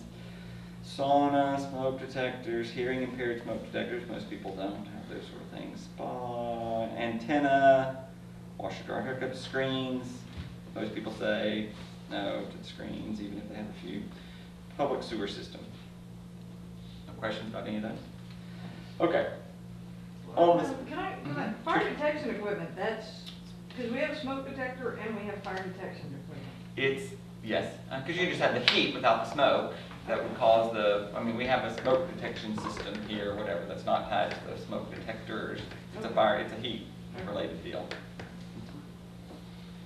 Central air, they want to know, is it electric or gas? They're all going to be electric for the most part, unless it's some heat pump system or whatever. How many do they have? Evaporative cooler, you know, these are for the air conditioning units. There's the indoor and then the outdoor area. That's what it's really wondering, why you wouldn't have an evaporative cooler. What's it? What is it exactly? Well, true evaporative coolers are, there's condensers and there are coolers. They're using another heat pump system, a way of using the water in order to chill the air in order to create an air conditioning environment. That's what they really are. That's one of those underground. Well, it could be anywhere necessarily. I mean, most commercial buildings have them. They're very common. Even the evaporative cooler could be on a different building, you know, downtown or in the med center, the one that's open at the top or whatever. They're using the chilling system at that building to go cool 15 other buildings over there. But it's not that common. It's not that common in residential. It's common in the Midwest where they might have a heat pump system or whatever, or chilled air deal. It might be at 27 Kirby. They might have evaporative coolers or something of that nature. Window units, attic fans. It's asking about the old attic fan that we got in the 50s or whatever. Is it up there still in the little bungalow? So if you sell in Norhill, there's still plenty of attic fans that are covered up in the house over there that take up a lot of space in the attic. I mean, that's basically what we're talking about. Someone wants to, you know, they're too big to remove because there's not holes big enough to remove it anymore because they put the attic staircase in and it's just a bitch to get it out. Central heat, most are gas, but they want to know if it's gas or electric. Other heat, ovens, how many ovens do you have? Are they electric, are they gas, or are they both, dual fuel, convection? Chimneys, you need to, do you have a wood burning fireplace, actually where you put wood in it and there's smoke and it goes up, as opposed to direct vent like what we have here, which has a little glass deal and the heat goes that way, okay? I can't take out that glass and put in a log there because the smoke won't go that way. Smoke will only go that way. So in a wood burning fireplace, you can have gas logs, but still a wood burning fireplace. You can remove the gas logs and install wood, light a match, and the smoke go up a chimney, as opposed to blown out to the side. Okay, people confused over that. Bill, are these, they've got 3 central ACs, they've got 3 heats, they've got 3, because they're including, this has a garage part. That's correct. You could have it, I mean, there's no right or wrong way to do this. Oftentimes, because it gets confusing, you could just do a separate sales disclosure just for the garage apartment. would probably be the smarter thing to do, but not everyone wants to fill out all the stupid forms. I mean, if you have a duplex, you could have 2 forms, or you could have 1 form and combine them together. Carport, garage door openers. Here's where if you don't have any, go ahead and let people know right quick that we don't have any remotes if you don't have any, but that doesn't do me any good if the day of closing that they're looking for the remotes and you say you didn't have any remotes and everyone signed the seller's disclosure that there were 2 remotes. Remember, that's when I'm out buying $25 remotes and having Arturo going over there and program the damn things. Be surprised, it happens at least once a month. I don't have any defense. You know, if you had said you didn't have any, this is a perfect place to say you don't have any. Satellite dishes, control, security systems. I mean, it's a gray area about who owns all these things, but typically when you're hiring Brinks over there, they're going on and they're installing their little keypads and their sensors or whatever, and now you own it and you're into some 3-year lease over there for the service of using Brinks. So you buy a house, you use Brinks, you sell your house 1 year into it. Brinks is happy to do that because they'd love for you to pay them off the other 2 years that you have over there. So if you're in a contract, your seller needs to know that the greatest scam the security company has is on people selling their house and them getting paid off at closing for continuing to not use the security system because the new guy came in and put ADT. The old guy still has to pay Brinks for 2 more years. Their scam is on the contracts. Water heaters, tankless these days, gas or electric. A lot of them are both. Water softeners, sprinkler systems. Don't say the entire property if you don't have the entire property. Gets us in trouble later. Septic systems. There. Water by the city, built before 78, one more flag that needs lead-based paint. Type of roof. Most roofs are going to be composition shingles. Could be a slate roof in an old house in Montrose or the Heights. Could be a tar roof if it's a flat roof from the 50s and a mid-century modern or something. Most of them are going to be composition. Age. Tin roofs around. There's some tin roofs, and you could certainly have a metal roof over the porch of a lot of houses these days. So you could put composition / metal if you had both there. When in doubt, be pessimistic on the roof age. We had one the other day. We said it was 7 years. Well, people were smart enough to go find the old MLS from the 3 years before with the old seller's disclosure in there when it was 7 years that time. And it's 4 years later, it can't be 7 years anymore, right? So, I mean, people are smart enough to do that. They did that on Tangley, in case you wondered. So, I mean, it's better just to be pessimistic than it is optimistic on some of that stuff. You know, so in all 100-year-old houses had wooden shingles, you know, and then the wooden shingles generally came off. But the first time they did put an overlay, probably of more wood shingles on top of that. And then when people were cheap, because it was expensive to take off the roofs, they just added their composition shingles on top of the wooden shingles, which created the overlay. So now we've got 3 layers of roofs over here. So when it goes out the next time, I mean, it's hard to get insurance in that scenario. So that's why they want to know about the overlay. And it's the cost. Because you remove the wood shingles did not have any decking. So if you have this scenario, and now we have to replace the roof, we've got to pay someone to take off the composition, pay someone to take off the wood shingles. Now we have to add decking, and then we have to add the new composition. So the cost of a general roof that already had decking and composition shingles is probably $4,500. The cost with the overlay to take off the 2 layers, dispose of the 2 layers, put on the decking and add a deal, now we've created an $11,000 or $12,000 roof job on a little bungalow. That's why it matters, just the increased cost. And insurance. The items that are not working, so you put them on there and then you can create any little thing. We did fix this exhaust fan later, so we had a little addendum later that said it was fixed. But yeah, this is a perfect place to put little bitty things that just aren't worth it to fix. And there again, it's perfect ammunition when they come back and they inspect and they want the microwave oven timer fixed. You're going to go, no, we told you it wasn't fixed in the seller's disclosure. You could have written an offer that it was subject to the oven timer being replaced, but we're not going to go fix the oven timer. We've lived here 20 years without the timer, we're not gonna fix that sort of thing. It's pretty common. Anything malfunctioning over here, you check the little box. Sidewalks are pretty common, hairline cracks in driveways, hairline cracks in garages. I'd probably note a few of these sort of things more so than being so apt to say no. It's easier just to say yes, I think, and then say normal hairline cracking in the garage than it is to get under contract, find the hairline cracking in the garage, and then need an engineer to go over there, and it creates more trouble than it's worth, I think. Be surprised the number of people that have painted garage floors in townhouses that are 5 to 7 years old all of a sudden, because the realtor went and told them, look, these cracks are going to make people nervous. Go over there and pay $70 at Home Depot and get you some, paint for the floor. It happens a lot. So, be leery. Freshly painted floors in townhouses that are 10 years old.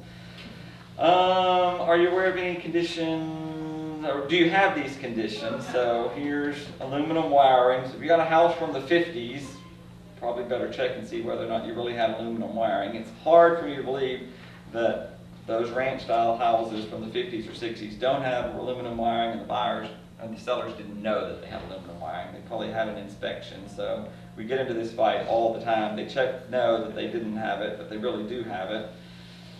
How they didn't know it, I don't really know. But so if those have been pigtailed, do you feel that that's like perfect, or they still need to go out and remove all of it? I think it's perfectly acceptable. But I would check the box that I had aluminum wiring, and I would say, yes, when we purchased, we had it inspected, it's been pigtailed, and had no issue since. And then it would be easier than getting under contract, someone determining it, they go get a quote to replace it all, and you get in a big fight over $15,000 or not. It's just easier to play offense than defense sometimes. Asbestos components. A lot of houses, especially 50s, 60s, 70s, have asbestos siding. They have asbestos siding all over. My personal house had pink asbestos siding when I got there, whatever. That's not really what this form is asking about. So it's not talking about exterior asbestos components, although I would probably say if you had asbestos siding that I would check the little box that you had it, because there again, it's easier to just say it's on the outside, there's no disposal of that asbestos siding, you can pull it right off and throw it in the dumpster tomorrow, and the city truck would pick it right up and take it right onto the landfill, and it's no big deal. As opposed to friable asbestos components, which are the blown-in insulation from the houses in the 70s, or a lot of the commercial buildings that we would get to, which creates a whole new level of asbestos problems in our life, or whatever. But pipe wrap. Yeah, all kinds of pipe wrap.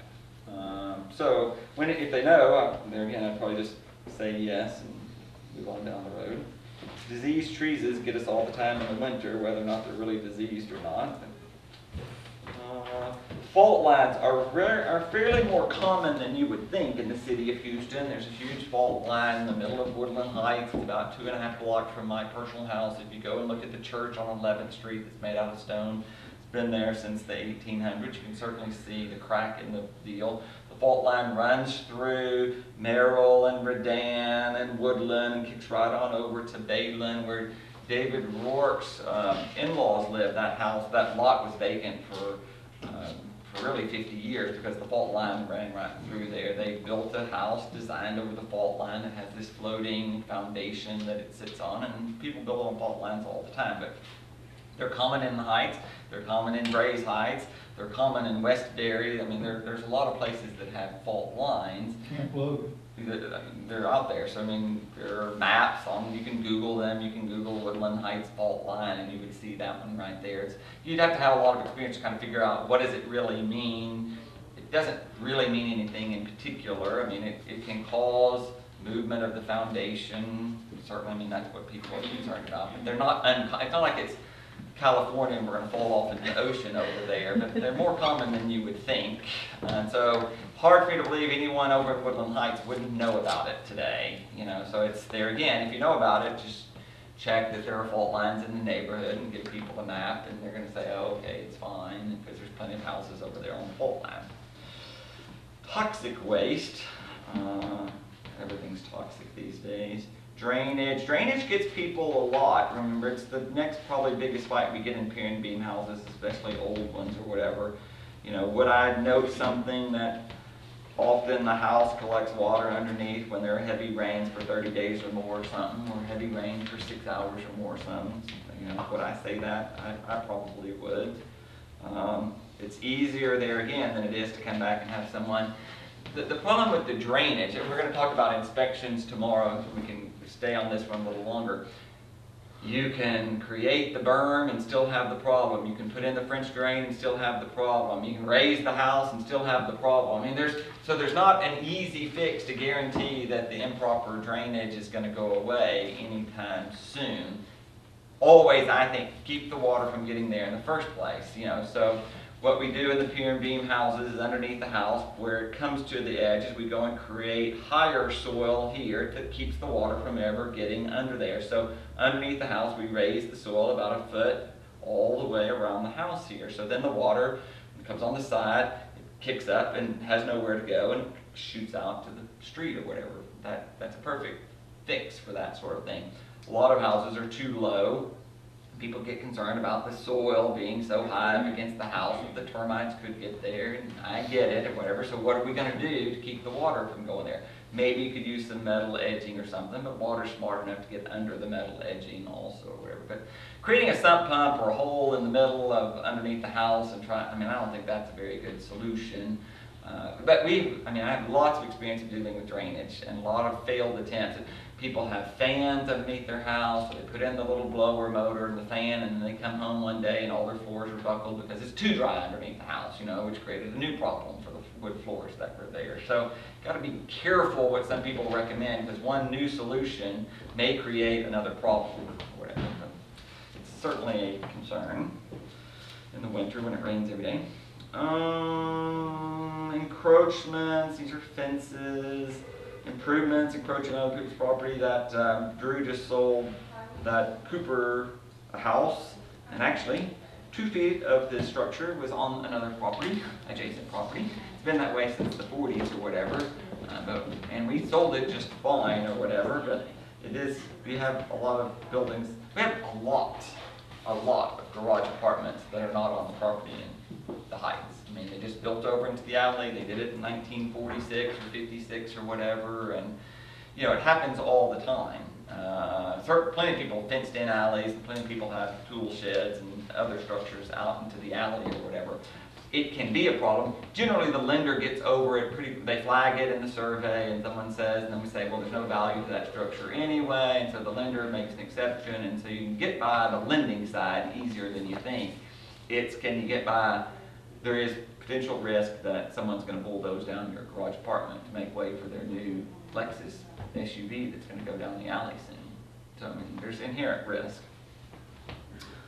100-year flood plan, floodway, flood insurance, attached the little form over there that shows what the flood insurance is. The previous flooding, people are smart enough to run the little report, so if you knew that it flooded 10 years ago, but you only bought it 4 years ago, and it didn't flood while you were there, but you knew of the flood before, you're still required to discuss that it previously flooded. It's not just on your watch, it's what you know. Okay? If you don't know if it ever flooded, then you don't really know. Be surprised about the number of people that don't know there were previous fires, which they can go up there and see the little silver paint up in the attic or whatever, which was the wiring that caught on fire in 1986 or whatever. It's fine, but if you had a previous fire or knew about a previous fire, got to disclose it up there. Methamphetamine labs. This one came in the recession or whatever. But you'd just be surprised the number of people in the suburbs who ran meth labs over there in Sugar Land or whatever. And so then the bank foreclosed on them. Someone threw on some paint on the deal and put in the new carpet, and the kids got over there, and the kids broke out with hives and autism and all kinds of things over here. So got to be careful. If there's been a former meth lab, you'd be surprised. They're more common than you think. Almost all houses have had some previous foundation repairs or previous roof repairs. It'd be odd to me if someone never checked the box or whatever, but maybe they have a brand new roof. But same thing, whatever you know, put on there. Other structure, radon gas, very popular in the Northeast or whatever. Don't have any radon gas in Houston, Texas. Almost all houses have normal settling. I just checked the box. They have normal settling. That way you just get over it real quick. But I mean, it's odd to me if you didn't. Soil movements, subsurface structure, pits. We're going to look at what they have here because we have a substructure or pit going on here at 520 Omar. Underground storage tanks, more common than you think, but be surprised. Unplatted easements, unrecorded easements, area formaldehyde insulation, water penetration, wood rot. A lot of houses have wood rot. Okay, the termite deal, same thing. If you have any knowledge of any previous termite stuff, check on the box there. Be performing. Oh, yeah, single drain. All these kids were dying in these hot tubs or whatever. So now we've got the single blockable main drain in the pool or hot tub over there. People want to know how many drains you've got. What is the subsurface pit? Well, so this house here is he's going to have you a little explanation on the addendum. We can give him the addendum? No, we didn't give him the addendum? We had it yesterday. Yeah, we had it yesterday. What happened? You did? You wanna make a copy of it? Yeah. Yeah. Selena, will you make us a copy of this little deal? You got it, Jim? From yesterday?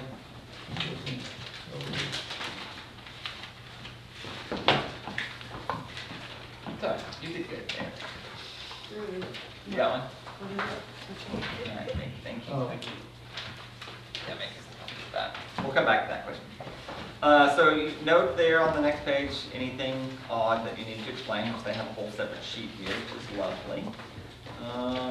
Anything that needs repair, which really we should check the exhaust fan and the timer, but not previously discussed, so I guess that's all that works. That's all lovely. Be surprised how many people have additions and modifications without permits. A little odd if someone checks no on everything. Was that the seller's disclosure continuation sheet? Yes. Okay. Yeah. She made a copy. HOA information, need the contact information if you're in, somewhere in Tanglewood where we need to know what the assessment is or something. Common areas, notices, lawsuits, death gets people. So, the thing about death, it makes it pretty clear, other than those caused by natural suicide or accident unrelated to the deal. So it wants to know, is there a murder? Did a murder happen over there that I don't know about? So go back to the suicide. I think if someone knew that there was a suicide, that, your husband blew his brains out in the middle bathroom while you were at home, I think you're bound ethically to disclose that. Okay? I don't think there's an adverse effect to whether or not the house was haunted or not that caused that. But I think when you don't tell someone that, and the people move in, and the next door neighbor said, I can't believe you bought that house where Mark killed himself. They didn't even really remodel the bathroom at all. And you look on the roof and you start seeing spots. And I think it's going to create a problem over there. So I think if you know it, you should probably disclose it. People are looking about random murder. We had a house on Merrill not too long ago, this was probably 3 or 4 years ago, where there was a murder. It was an old house. They never caught the person or whatever. And then my clients wanted to buy the house, remodel it, and sell it. And I thought it was too risky, personally. I thought it was too risky. We ended up not selling that house, and they ended up tearing it down and building new construction where it was anyway. You never know what's going on. People at my personal house, I've been there almost 7 years, and at least 10 times a year, people come and knock on my door and say they're looking for their brother that used to be housed there in the mental institution. Now, they hadn't seen their brother in 7 years, but you'd be surprised at people that come back into houses and say, where the hell's my money from the gambling I lost here a decade ago? So, if a murder can happen there, then they can come back there, right? So I would think you'd want to know about that sort of thing. There's a house that's listed, I read that story about the Candyman murders in the Heights, and that house is over here on... Well, we sold that house. We sold that house again on Woodland or whatever. Yeah. Did you have to mention that, even though it was so long We ago? did mention it. It sold several times since then. What's that address? Which house was that? Yeah. The 900 block of Woodland. It was Jerry Jagger's listing, across the street from where Brandon used to live. Was that? Mass murders of teen Big boys. World's house or? I don't, I get up. Is this the one from the early Back in the seventies, the 70s. late sixties with the kids? Uh-huh. Yeah, okay. Uh-huh. So what were we talking about? Plenty of serial killers in Heights. Come on over. Okay. Seller's disclosure, all right, next page over here, do you have a survey? I think in general, we want to check the no box, that we don't have a survey, even if you have a survey. And then we want to give them the survey for reference, not for their use. You know, so you're still going to require them to use a survey, but I think it can, or if you have one, you can solve some problems about utility easements or something of that nature real quickly if you have one. So I would generally advise people to check no, and then get it, and give it to the people in a separate email and say, here the seller has this survey. After you're already under contract, now give them the survey and say, here it is, you know, for reference, but rely on your own survey as, you know, true. If you have any previous inspections or whatever, here's where you're going to list them, and then you got to go get the 32 pages and 33 pages and all that sort of stuff. So this deal, we had a letter from John Feaster, which was one page when we started, and then we'd gotten under contract, and it fell out. So then we modified the seller's disclosure and added the 33 pages that we sent to everyone who was interested. So if at the time you list, they did not have this previous inspection, you don't put it on there. Correct. But if you have an inspection and then it falls out, you need to go back and, Absolutely. okay. Absolutely. And if somebody And didn't if- do that, can we tell you about that? Absolutely, you just tell me right over there. Yeah, termite inspection, you need the termite inspection, you need the new structural mechanical. I mean, there's several times you'll have 3 or 4 inspections on here if you've fallen out twice or whatever. The second people, this did fall out twice, the people didn't, they just brought their contract, they used the old inspection and brought some contractors to evaluate some of the things that the other inspector had.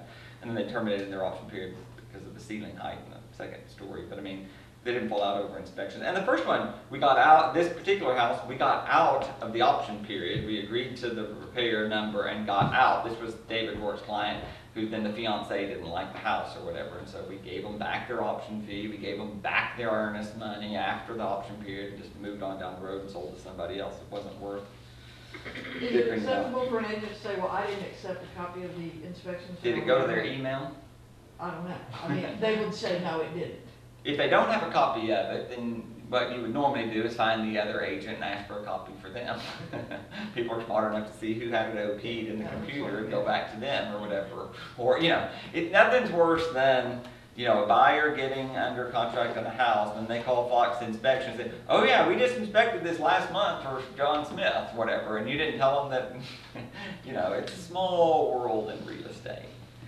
People try not to, I mean, so, back to the not accepting it. Is it acceptable? It is, it's not uncommon for agents to say that, for sellers to say it. You can inspect all you want. I don't want a copy of any of your inspections. Just terminate the option period if you don't like it. It's fine.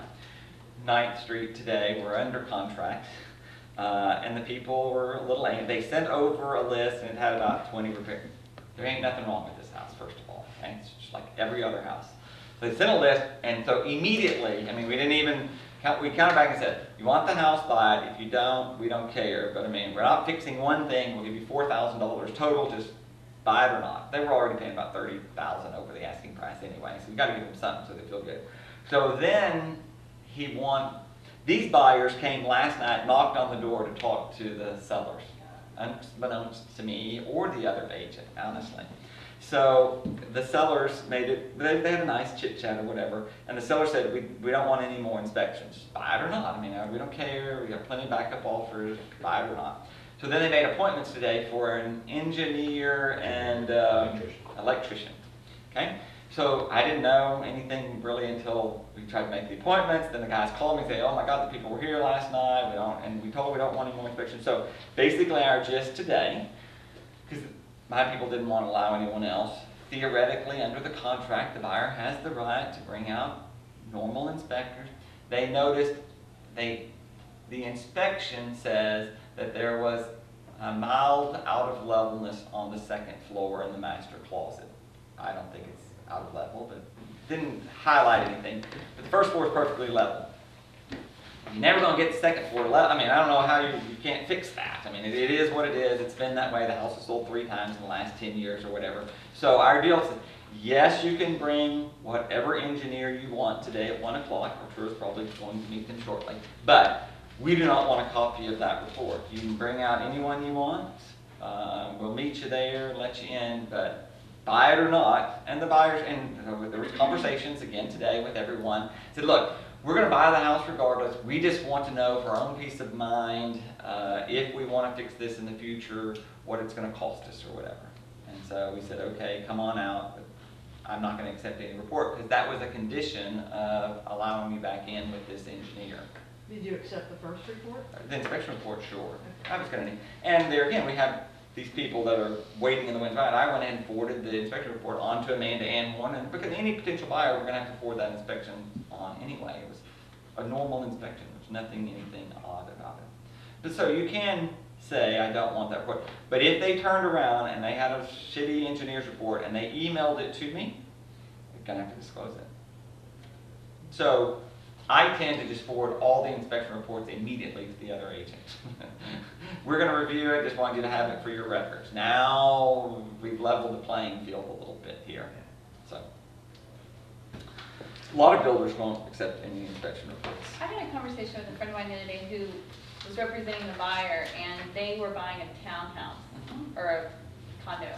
And she came back later and sued them because she was saying that you should have told me to have the entire building inspected. Oh, that's ridiculous. So what, I mean, in that instance, yeah, it is ridiculous because it would have, but the problem was the HOA was not maintaining the building and she did not know that and there was no way for them to know that. But what do? You just walk the perimeter with the, your prospective client and say, let's just look around and see how the maintenance of the building, or? Yeah, get a copy of the HOA document, see if there have been any special assessments.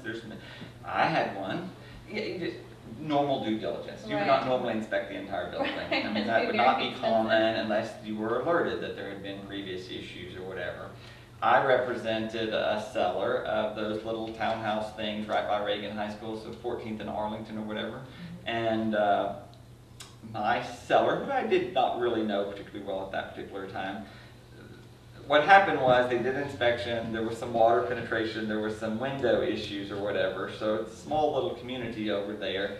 Allegedly, the buyer goes and talks to some of the other homeowners, said everyone knew about it, got a copy of the minutes of the HOA meetings where my client was present at a time where they discussed replacing all the windows and having a special assessment for everyone for the windows. So here my client had lied to me also, right? Right, So, exactly. Happens sometimes or whatever. So you gotta be, there's lots of ways people find out information.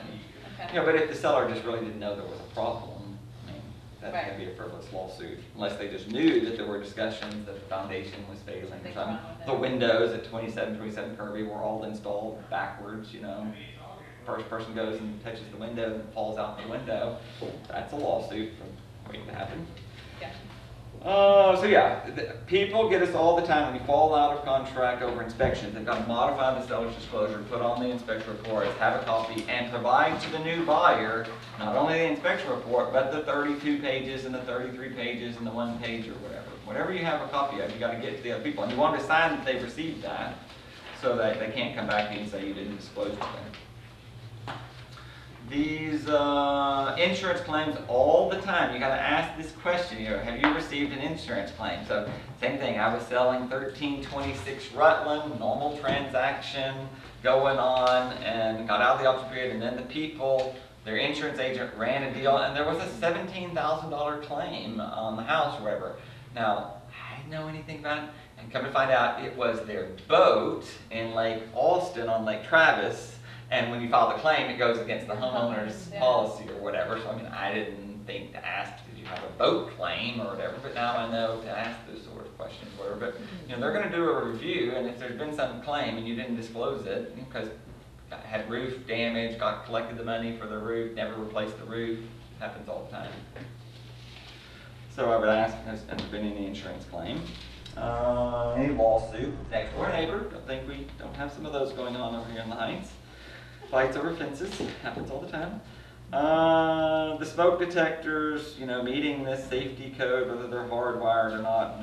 Old houses are not going to be that way. New ones are. Since deregulation, we all used to call it, 10 years ago, we used to get the utility bills from Reliant. You just called over there and plugged in the number and they faxed you over the actual utility bills. It's not easy to do that anymore since they deregulated all those sort of deals. So it gets complicated when one uses TXU and the next one wants to use Reliant. So that's why you need these phone numbers sometimes. So they've gotten on us about that. No problem there. Where's our little addendum, Selena? Did we get that? Oh, we got one? No, thank you. So what does this say? So in section 1, they had modified it about the decor exhaust fan. That was the little pop-up at the back of the cooktop. The timer works only on whole minutes, okay, and Genair oven clock, fine. They had done this, they had Feaster, and I thought this was lovely how they did it. He came out in 95, he adjusted in 2001. Before we went on the market, we had him come and check it, write a little letter that said everything was fine, and we provided that letter in the seller's disclosure to all the prospective buyers. Give them their phone number if they want to call in. Here's the roof summary over there. So, my personal house had a cistern and it had a well. They still use the well water actually when I bought St. Jude's Assisted Living over there. So a lot of houses came with wells or cisterns where they collected the water, and used it. So that well and that cistern is still underneath that patio back over there at 520 Omar. They never removed it. It's too expensive to remove it, so they just kind of covered it up over there. Why would you though? Why would you remove it? Yeah. Just no particular reason. Yeah, I mean, okay. you're going to put a swimming pool back there or Then, something and yeah. not remove it, but that's really, you don't have to remove it for any particular reason. So this is talking about, I thought these little addendums are pretty good. Way to do that. Okay. Any questions about seller's disclosure? Oh, is it lunch here? Is lunch here? I don't think Laura's gotten back. Okay, so we'll stop when you get there. So we do lead-based paint pretty I do easily. have a comment, real Yes, quick. Just be sure that your buyers and sellers date this form, okay? Because I do get some back that are not dated. Sure. Okay, lead-based paint prior to 78, we had a bunch of lead and a lot of paint. So if there's a sear, we all know that there's lead-based paint. Where's our little forms? Well, no, where the paint pamphlet is. They're online now. Oh, there. Yeah. Find this one. Okay, so if there's really only lead-based paint prior to 1978, we know that stuff prior to 1978 had lead-based paint. So, I mean, we all know that there's lead-based paint. So in the Heights, we started out, and there's certainly lead-based paint on the outside. You probably had shiplap walls to begin with, and someday we got grass cloth, and then someday we got painted trim instead of wooden stain trim or whatever. And there's plenty of it out there. And if you sand the house down that has wooden 117 siding, that paint fleck goes right down into the soil. And there's plenty of lead-based paint all throughout Door Hill and Houston Heights and Woodland Heights. It's there. If you tested for it, you're going to find it. If you test in the room, you're going to find it. It's probably covered up, but it's there. And the lead-based paint can cause harm to women's uteruses and children and lungs, and it can cause problems, especially if you breathe the air when the open particles are in the air, or if you chew on the paint like children and dogs tend to do from time to time. So I think people are concerned about it. And I think we all need to know that it's there, and there's no real way to ever make it go away, I don't think. I think if you tore down the house and you still test it out in the soil, there's going to be plenty of lead-based paint over there. People don't do the test because they know they're going to find the lead-based paint. They don't want to disclose the test when they go to sell later, because we all know there's lead-based paint there. There's lead-based paint in old neighborhoods. There's probably not any in the Woodlands and the newer houses, or in Cinco Ranch where they took a rice farm and built a bunch of houses over there. But I mean, in the city, there's going to be lead-based paint. So I think you have to let people know that there's lead-based paint, and know that the form, generally, we don't have any actual knowledge, we don't have any report, which is 99% of the time. Doesn't imply in any way that there's not lead-based paint there. And then you have to give people the little pamphlet or email bill and let especially women and children know that there's deal. immediately what happens is we sell a house to a young couple, and they get pregnant, and the hormones go crazy, and the woman's sitting there bloated up and got nothing better to do than to go online and see if her kid is going to have autism or Parkinson's or MS or spina bifida or something. They're nervous as hell anyway. So they go online and they read and they get nervous as hell about lead-based paint. And the first one they're going to go blame is the real estate company. Why didn't you tell me about all these risks over here? My kid, I can't live in my house, I've got to move out, I've got to go, you know, and it happens all the time. A couple times a year, we get this problem with lead-based paint. And it's usually because the newer agent has written 15 offers and not gotten 14 of them, and they got the lead-based paint signed on the first 14, but they don't get it signed on the 15th one. And we have the form from the previous house that they didn't get in the file, but we don't have the right one for the right house signed by the people. Or all the time, the next biggest scenario that we get in the lawsuit is that either the form wasn't checked out, or what happens is the buyer signed it first and the seller signed it second. And you know what their lawyer says? Well, we signed it first. How did we know? The seller didn't tell us beforehand whether or not there was any lead-based paint or not. So the buyer can't sign the form first. The seller must sign the form first. The seller needs to check the little boxes because he's disclosing something or not. And then you move on down the road. So yeah, this is not filled out. How did you get funded? How did you get funded on I'm this? sure there's another one of these. Oh, sure. Appropriately, Eric. But yeah, this is not, the buyer didn't acknowledge anything here. They just signed the form. So we have to make sure that the form's filled out right. A, that the boxes are checked ahead of time. So the seller should check some boxes, whether they have the report or not, whether they have any knowledge or not, and sign it, and date it. And then we need the buyer to go say they've either received the little form, the pamphlet over here. They're either receiving the pamphlet, which is what they're getting, and they're receiving the information if we had anything or not. And then they're signing and dating it after the date of the seller. That's what we're looking for. Simple enough, so we can say, look, we had this conversation about lead-based paint. So if C2 is checked, If C2 is checked, if the buyers want to check C2, is the seller's going to sell them the house? if the buyer checks C2, there's nothing, I can't stop the buyer if they had an option period from inspecting for lead-based paint if they want to inspect for lead-based paint. But I'm going to go tell them the same thing. You don't have to pay the $200 for lead-based paint. There's lead-based paint here.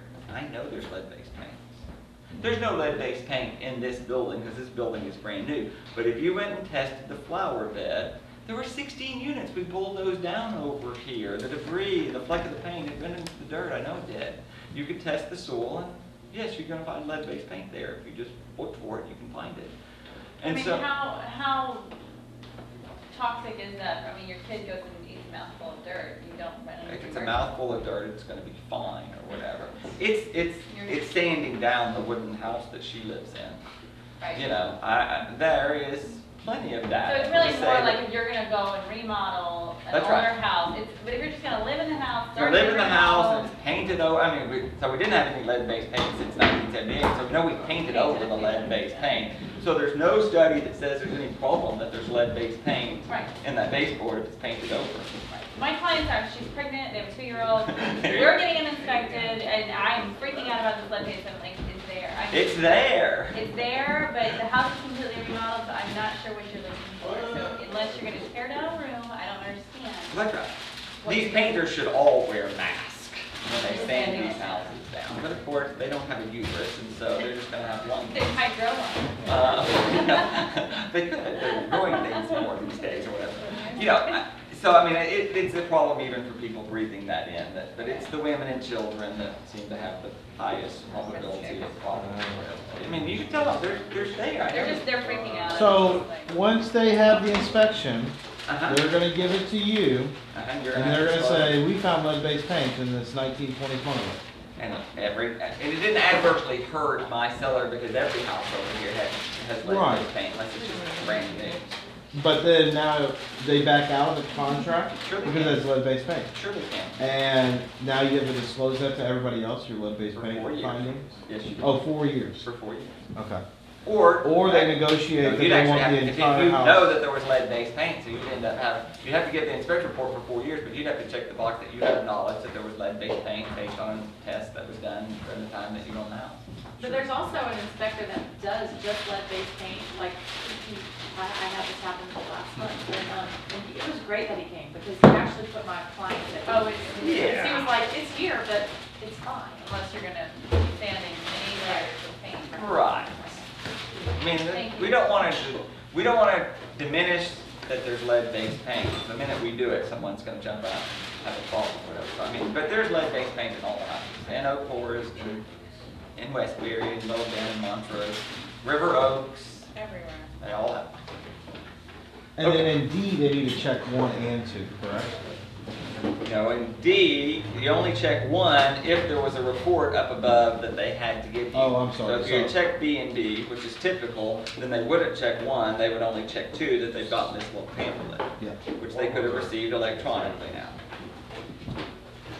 Okay, but yeah, you want to know if they're going to do a lead-based paint, just because you may make a determination whether or not they're going to send it or not. Mhm. Okey-dokey. Wait, would you give me that present again? Okay. Okay, so let's stop in E for another Okay, my- Okay, my- we're gonna go ahead, and I think we can probably I'm back here. finish today in a reasonable time frame. So let's pick back up with some of the special forms from our library. So let's start with the buyer's rep agreement. In some of the promulgated forms, I mean, they had a 5-page buyer's rep agreement. I thought it was way too complicated and kept getting into this issue of paying us all the time when we didn't do any work. So we modified our own buyer's rep agreement, this 2-page Boulevard Realty buyer's rep agreement. Buyer's rep agreement, I don't think that you want to be in too much of a habit of having people sign buyer's rep agreements. So theoretically, you only need to use this form in the instance that it's an intermediary relationship, and we represent the buyer and the seller, and we need the buyer's rep agreement filled out, which is a written endorsement that they understand that it's intermediary and we have their permission to represent them. It is the form that grants us permission to serve as a buyer's agent for them on that behalf, and our insurance company requires it in intermediary. So it's the only time that you have to use it. A lot of times you're under contract and it's out of the option period and you're doing the paperwork and we go and get the thing signed, which is really fine with me also. It's merely a formality for the insurance company more than anything.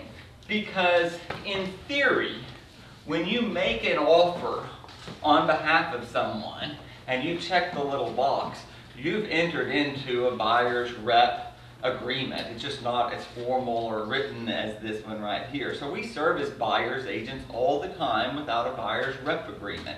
If you make an offer on Greenwood Kings listing and you represent a buyer and you check the little box, then you have entered into an agreement and it's clear that you are the buyer's agent. Because who else would you represent? You don't represent the listing side, that would be sub-agency again. So it is a relationship that's clearly already established as the buyer's rep. You are the buyer's rep. You are a buyer's agent when you make an offer. To be clear though, when you go and show a house initially, you're showing on behalf of the seller. I mean, when you just go show a house, you're showing the house on behalf of the seller unless you have a buyer's rep agreement. I think if you've made an offer on another house and you carry that client out, you've established that you are the buyer's agent. You know, and so a lot of people, they always used to ask, are you a buyer's agent? What else would you be? A sub-agent? I mean, you are a buyer's agent. But the form in writing is not that important to me. A lot of people come from firms or come from a background where it's more important to them and it's available to use, and if you feel more comfortable using the form, certainly it's out there. I think if you want to flush out whether a buyer's really your client or not, it's one way to determine real quick. If they won't sign the form, then they're probably out using other agents or just testing you, and they may use their brother or their mother to write the offer later. So I mean, I think if you're screwing around with them for a long time and you really want to see if they're real or not, say, I'd like you to sign this buyer's rep agreement and see what they say. I think if I got a lead or a referral from someone and I was going to spend an exorbitant amount of time, which might be a weekend showing someone the city. When I was younger and newer, and Karen gave me some lead, and it was someone relocating here, and I'd have to go show the Woodlands, Kingwood, and Pearland. Before I ever do that, I would make damn sure I had the buyer's rep agreement signed. Okay? I mean, you can't not invest that much time with someone and then have an unforeseen problem over whether or not you're the buyer's agent or not. So I think, you know, that's clearly an example of where I would use one. If you, like say, if someone is referring, we've signed a referral agreement, and there's someone from Amarillo referred you someone, I think the way to make sure that they're really going to use you is submit them the buyer's rep agreement and put it on there or whatever. The form's designed so that you can make it say kind of whatever you want. It could be just for the weekend. It can be just for houses in the Heights. If someone says, I'm going to use an area specialist in Westview, but I'll use you if I buy a house in the Heights, and make it say that it's from north of I-10, you know, or they're going to put in 3 zip codes. I mean, you can modify the deal where it kind of means that way. The reality of it is, if someone has this buyer's rep agreement signed, but they go over there and they buy a house from a builder tomorrow, and they didn't really use this to show them any of the houses, and we didn't help them with their lending or their option period or their inspections, and we still come at the end and we throw up our buyer's rep agreement, we're never really going to go get any money. No, we're not. We can try, and we can try and send the form to the title company. What are we going to do? Hold up their closing when they get in a fight about it or whatever? It's probably one of those things that's not worth the energy either. I mean, it's really not. To try and get a commission from someone who really doesn't want to pay us a commission. I mean, it's not that I would never try, but I would probably say let it go and move on down the road. It's easier to find another client or whatever. But I do think if they won't sign the form before they're already under contract with someone, then I think it's a pretty good indication that they really want to shop around still. So, I mean, we can talk about it more, but that's kind of how I feel about it. Like I say, there's a time in very appropriate. There's a lot of times where I don't think you're just out showing houses for the fun of it. That happens sometimes.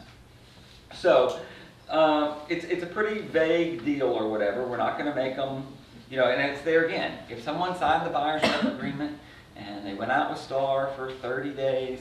And they were totally unhappy with Star and wanted out of the buyer's rep agreement, and she had written until December 31st of 2014, I'm going to let the people out.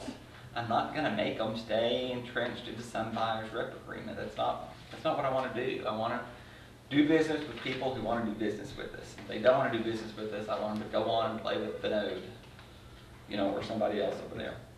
So, I mean, you can modify it as you want. I mean, but I wouldn't want someone to stay in some buyer's rep agreement more than, you know, there again, 90 days or something. Try it on out there, you know, see how they do it. Well, you might make it longer if you know that they're coming in March, but you know they're not going to buy a house until the summer, and they're coming from Japan. They're going to be here over spring break. Now you're going to not do your spring break so you can show the people $2 million houses in Memorial, and they can't make a decision until after their kid's been accepted to Duchesne or not. You know, this happens all the time in our world with the oil and gas people. You know, so then you might make your term a little bit longer. And so maybe you want to make it till August 31st or something when they get here. But I mean, it's designed for that sort of thing. But for our main purpose, it's designed so that the buyer knows that they're giving us permission to serve as intermediary or not. Because if they don't want us, you know, they don't want to see any of the Boulevard Realty listings, then we need to know right quick why you wouldn't want to see a Boulevard Realty listing, because it's listed. That's how we're going to have an intermediary relationship. And if they're just not comfortable with Star representing them on, you know, Donna's listing, well, then we need to know that pretty quickly, that they're going to probably go get a Greenwood King agent in the event that you show them a Boulevard Realty listing and they're not comfortable thinking that we can represent both sides. And you want to know that sooner than later. And so that's kind of what the dialogue is about over intermediary when you have the buyer's side or not. Do they feel like they're not going to get a fair shake at Bell Heights if that's Donna's listing if you represent them as the buyer? And so that would be a pretty good conversation one would want to have before they spend a lot of time with people. So I mean, that's the main purpose here. Anything odd you can write in special provisions around, you know, in there. So I mean, this will apply only to houses in Woodland Heights or houses in and zip code 77009 or whatever one wanted it to say there. So this is in our library. It should be easy to find on zip forms. We really need it if you write on our listing. No problem there? Questions about our rep agreement? Y'all are quiet today. Well, you know, Questions? going back to that intermediary Okay. deal, I mean, in the Bill Baldwin vernacular, Okay. you're gonna be a little more casual when people say this intermediary is, I said, you know, it happens about 150 times a day.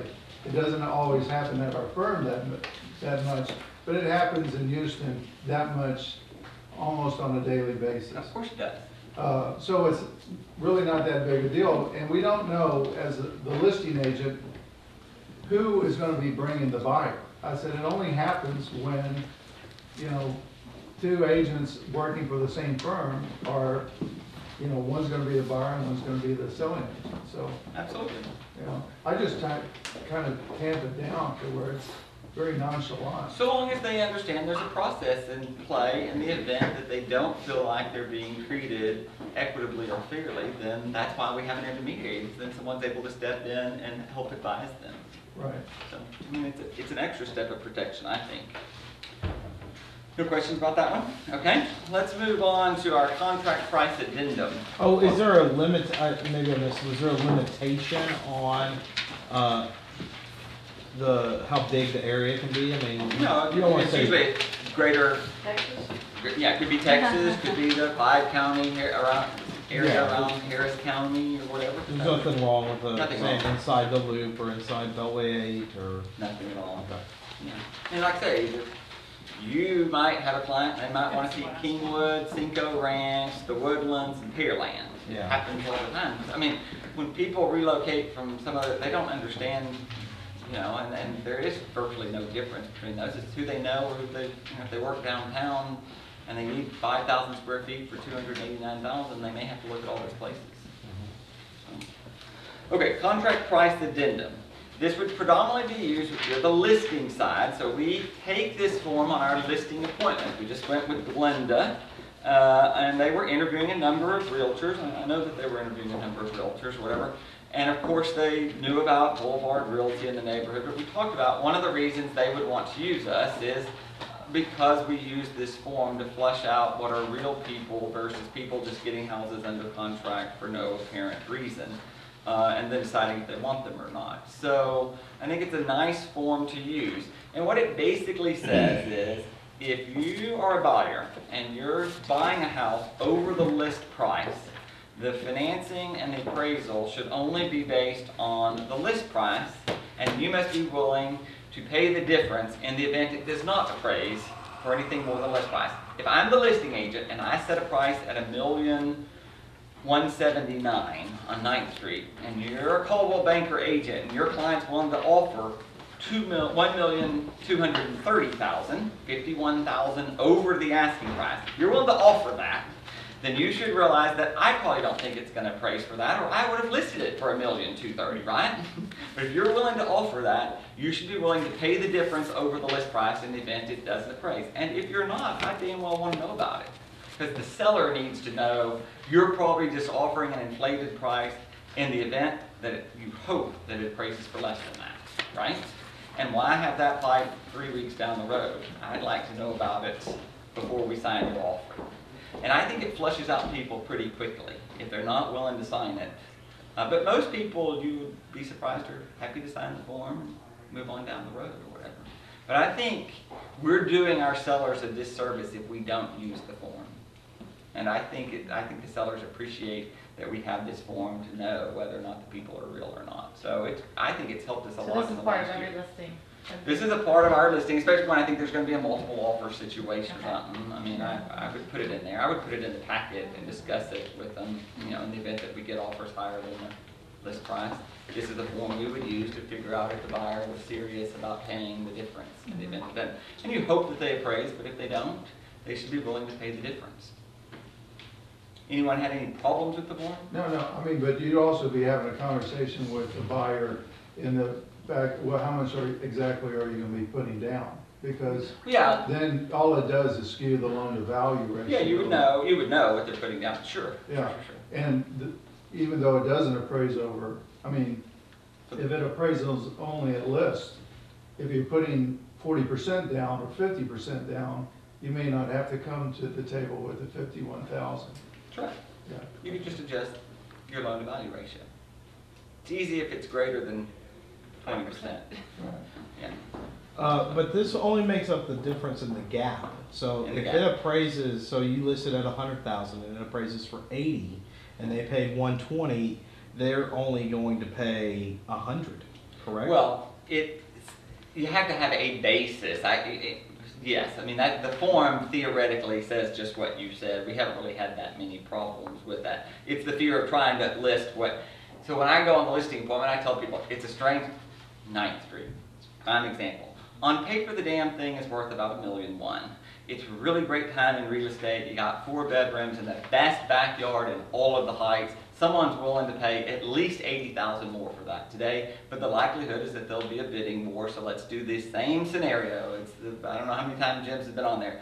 Let me take the photos on Wednesday. Let me put the sign up on Thursday. Let's the showing start on Friday. Y'all go to Galveston for the weekend. We'll have an open house on Sunday. We put in the MLS, highest and best by noon on Sunday. We'll make a decision on Monday night, and we'll notify you on Tuesday.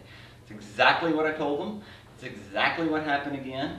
We got $1,212,000. We got $1,200,000. We got every offer was at least $10,000 over to start with, or whatever. We send them all back the little form over there, and everyone was happy to sign the form. It was no big deal. Now the appraisal for this house, we made them even go do the appraisal immediately. So they actually did the appraisal the next day after the inspection, Saturday or whatever, so I could make sure that there wasn't a problem. Lately, I haven't had a lot of appraisal issues. Even my 620 9th Street, which I mean, didn't think we were ever going to appraise. We got an appraisal for $1,379,000 on that one, which was the list price.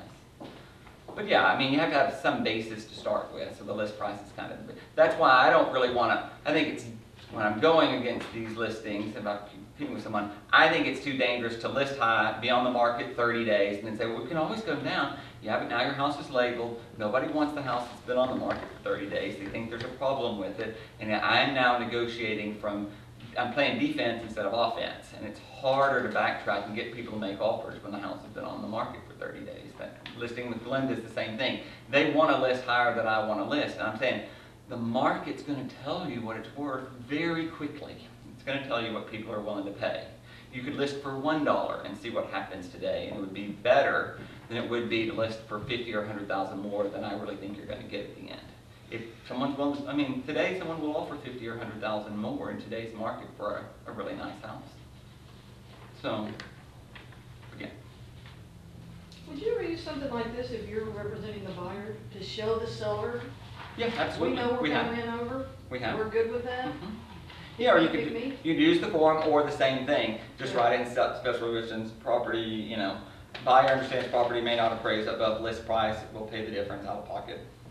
Just write it in special provisions or something. But, I mean, so if it doesn't appraise at list, then it's your seller, or I'm sorry, your buyer gets a discount. Well, you don't have, no, the seller is not required to come down. The buyer can either buy it or not. The seller could come down or not come down. Oh, okay, so you're it's not still, required. Cash, right? Yeah. So, I mean, the buyer just put more cash. it's still negotiable. even Right, after. absolutely.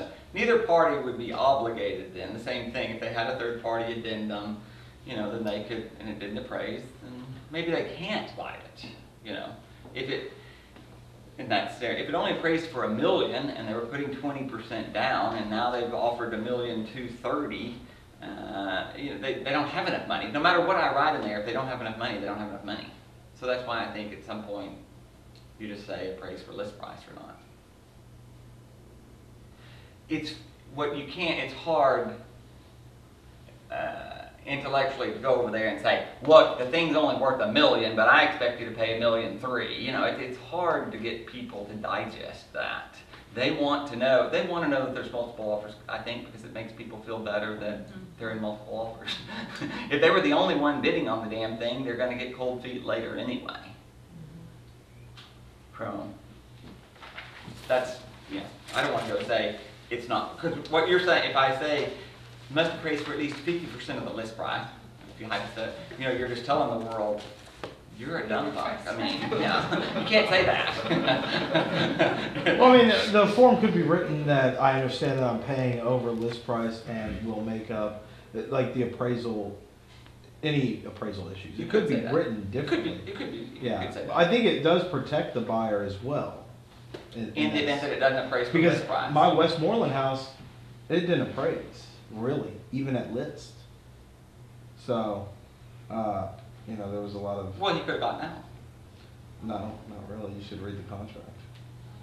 He didn't have the third-party financing, didn't he? Mhm. Oh, he didn't? Well, then, that was So- why they chose his offer. Yeah, we were really rolling the dice on it. But I just, you know, I do think that our form is a good one that protects our buyers as well, It does. so. Okay. Okay, next one, this prorated tax provision form in our deal. And then we've talked about this over the last couple of weeks at the sales meetings. But this is what we want to use, especially if you represent a buyer and you're buying something that's brand new, that's never been there before, and the taxes aren't going to remotely equal what they are. Okay? So you want to put this out there because hopefully you want the seller to sign the thing. But you want to have the dialogue again along the way. This one clearly favors the buyer. Okay? It clearly favors the buyer. So I don't anticipate that I could get even my sellers to agree to it the way it really reads. But I want to have the conversation about it. Because this form says that Donna's going to sell 18th Street on November 30th, and that we're all going to agree that we're going to use the sales price of $880,000 for 18th Street if we don't have a value. We're probably going to have it in November, but if we were closing in July, we know it's not $880,000 because it's probably only sticks on January 1. So they're not going to sign it, but we're going to agree, okay, we'll mutually agree to a number that's acceptable, more like $450,000, which is probably the true value of what it was January 1 that we're going to use that. I'm selling my Oberlin in Westview. It's $1.5 million, getting full price, but the taxable value is $974,000 that we've agreed with Chase, their buyer, and everyone. We agreed to use $974,000 because that's what the value I think is going to be for January 1 of 2014. Don't really have any real way of knowing that. And then in 2015, everyone understands he's going to get reassessed at $1.5 million or greater. Could be 10% greater than that, really. But we just agreed at a number that's fair to everyone. Land's worth $600,000. There's something up there on January 1. I think that's a fair enough number. We just wrote it into the contract that we were going to use that number. That's a good help. And we met with the buyers twice beforehand. That's a good, healthy conversation about how it's going to be or whatever. But not every seller. You know, a lot of sellers would rather use $400,000, which is what it's on the tax records for right this second, because we tore down the house. So you don't want to use $400,000, you don't want to use $1.5 million, you want to use something in the middle for that scenario. Seems to work fine. So this is to try and make sure that we don't have to go back Frank Lou at Lovett Homes and try and collect $10,000 from them later. You know, so it's a good form to have. After you've sent out the contracts for the one that I just did in Tulane, and if that was not included, can I then go back and? You can try. This is Ashton and Yeah. Lucian Oaks. Has it already been signed? The contract? Yeah, you'll never get it signed now. So yeah, so you could get to deal, and you probably use their title company, right? They pick the title company. No, we're using our title. So you're using Commonwealth? Okay, so we've got a fighting chance of using our title company that I could at least have an influence as to what happens over there. Okay. That's probably better. But yeah, there are plenty of, no, that's Drew when I'm listening here. Paul Goldberg was notorious at Premier Victorian or whatever. He had his own form that said we're only going to use last year's taxes, and everyone that bought a house, and they bought a $700,000 house on Heights Boulevard, they prorated the taxes, and every one of those sellers got screwed out of $20,000 and $30,000 when the tax bill came in, right? Because he signed a deal, he made them sign a form that said, I'm not prorating the taxes, I'm using last year's numbers. Well, when the new numbers came in and they got a bill for $30,000, and they'd only gotten credit on $180,000, which was the land was back then, every one of those people. So if you get burned like that, and your client gets burned for $20,000 or $30,000, you never let that happen again. You can try and find some way to be fair and equitable about it. That's what it's designed for. So does, I'm sorry. Oh, so when would I talk to Dell about that, or would you talk to him? He'll know on your deal to forward the HUD to me first. They'll ask me, Brian will do a very good, what number are we gonna use for taxes? Okay. They'll ask me, Okay. and I'll probably have to have a conversation with Ashton. We'll see. We'll have a value, I don't know if they're subdivided. We'll see what value they wanna come up with. Okay. When are you closing? Not until August 1st. Yeah, you don't have a tax bill, so, we'll have to just make up a number and see if we can get it to fly. When he just closed the Nadine, I mean, we told both parties right up there, we've collected too much money from the seller and we're giving it to you, Mr. and Mrs. Buyer, and you're gonna owe this seller some money. I mean, we told them all up front. It was a $500,000 deal. The numbers are a little higher at 8, 9, 10, and $1 million something, but I mean, we just told all the parties that we calculated the number. On Tangley, what we did was we used last year's number. He wanted to use the numbers guy. He wanted to use the sales price. She, of course, was paying taxes on about $600,000. We showed him it was not going to be the sales price until 2015. We agreed to last year's number plus 10%. So we added 10% to the tax bill, prorated that number, and then agreed that we all revisit it in October or November when the bills come out. And that seemed fair to everyone. It took me a little while that Mr. Buyer was a little more persnickety, but it seemed fair. It didn't make sense to use the new sales price when there was no way it was going to adjust that high. So, this time of year it's very difficult. When should we use that for? You definitely should use it when you're buying new construction, when there was nothing there the year before, because the title company wants to use the last certified number. So if there was 0 Roy over here, and it's taxed at $200,000, and you're buying something for $700,000, and they go and prorate the tax on the $200,000, then you got to go back to the builder. So you're going to close in August. Well, all right, the bill's going to be due December 1 over here, so we're going to start looking for the money. In October and November, you're going to actually get the bill. You got to go back to Mr. Lucian Oaks over there and say, look, you owe me $18,000 more right quick here. You think he wants to pay that December 1? How long is it going to take to get a check from Lucian Oaks for his prorated share of the taxes? What he's going to say is, oh, I'll pay you on one of my next closings, which could be in February. And so then the bill's going to be delinquent, so your people are going to have to pay it. And it gets very complicated. Are you saying this form works then? It works. I think it works very well. So then he would pay it December 1 instead of He'd the pay it, next or we closing? at least would have a dialogue that when we get closer to the close date, we're going to pick a number that's fair and equitable to both sides. I mean, that's the best case scenario, but... Or the worst case scenario is you collect all the money, the buyer collects all the money, you pay the taxes, they've got an extra $15,000 in their escrow account, and someone's going to mail back a check, and you're going to give it to the builder, and he's going to get a check back in January. But he's not going to like that idea. You mean collect all the money on the sales price? Collect on the sales price. It's not easy to get money from builders later. It's just really not. It's just really not. It's easier to get it from an individual than it is to get from a big builder. Not impossible, but harder than you think.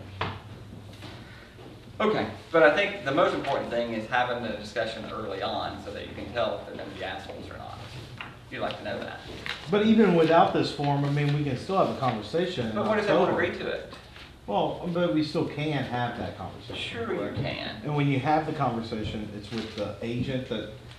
Or the seller. I mean, it's ultimately the seller's, buyer and seller, yes. But yeah, we have had to hold up several closings at title companies because we just were not in agreement over the taxes. And it's, I get a lecture all the time that I'm a great reputable builder and I'm a man of my word and I'm going to pay. And I said, I love that, but Chase wants their money on the first of every month, and so does everybody else. I don't care what you say. It's still easier to use a real number. So. Okay. That was good. Any other questions about that one? It's most important about this time of year. Again, by the time you get to August, there's probably a value assessed out there somewhere that one can use and say, then you can just write to the contract that you're going to use $464,000 will be used for tax proration for 2014 purposes. Perfectly acceptable. And when everyone can see that number and no one objects to the number, it's easier to work with the title company. It's when there's absolutely no number out there and you're having to kind of guess at what it's going to be. But I mean, even in I know you're saying more emphasis on the higher end homes, but on the lower end homes, Well, yeah, people don't have any money people either. have the money They to don't have any pay it money. at the end of the year. Right, And absolutely. then their payments are like, $700 and they go up to like, $1,200. Yeah, it's a big jump. 15 or Right. 2,000. Happens all the time. Mm-hmm. Can you, since estimated taxes are out now, Mm-hmm. that. Yeah, I think that's fair. If they're, yeah, and if it was a normal, if it's a normal house, they're out. They're just not out on those subdivided and replatted things out there. They're not out that quickly on those sort of things. They may not be out, like I say, even this year they may not be out. I'm not sure when Nadine's going to be out. It may be 2013 that we're all just playing an estimate. I mean, maybe 2015 before you get those numbers. Okay, all right, let's go over information from other sources because we haven't talked about this one in a while. This is a form that I want us to use, and it's easiest to get when you're the listing side. You want to get the form signed before you sign all the contracts. I can't make Heidi Dugan's client sign this form after I'm under contract, okay? Because yes, the reality of it is this form protects Boulevard Realty. It doesn't protect Greenwood King or the buyer or the seller that much. What it's saying is what we know about that property came from some other source. I never measured the damn thing, so I don't know how big it is. I got the number from somebody else. I don't know if it was built in 2011 or 2012. I got the number from somebody else. I don't know if it goes to Westview Elementary or Pin Oak Elementary.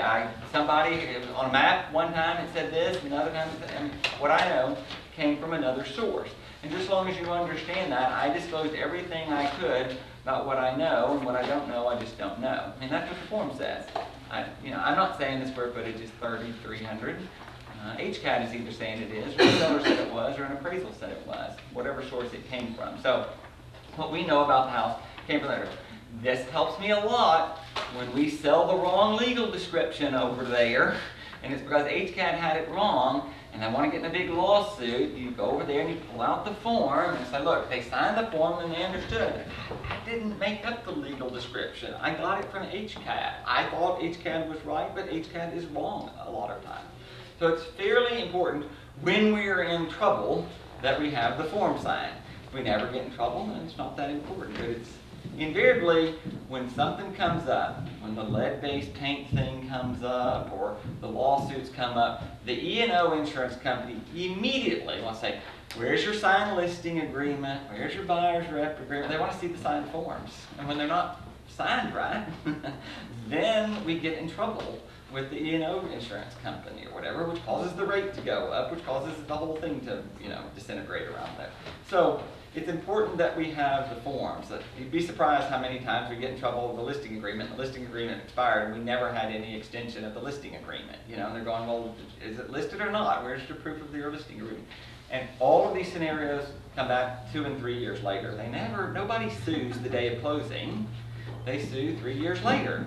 That's how it works over there. It just seems to be. So I think the form's fairly important for us to get signed. I'd love to have it signed as a part of all the little package.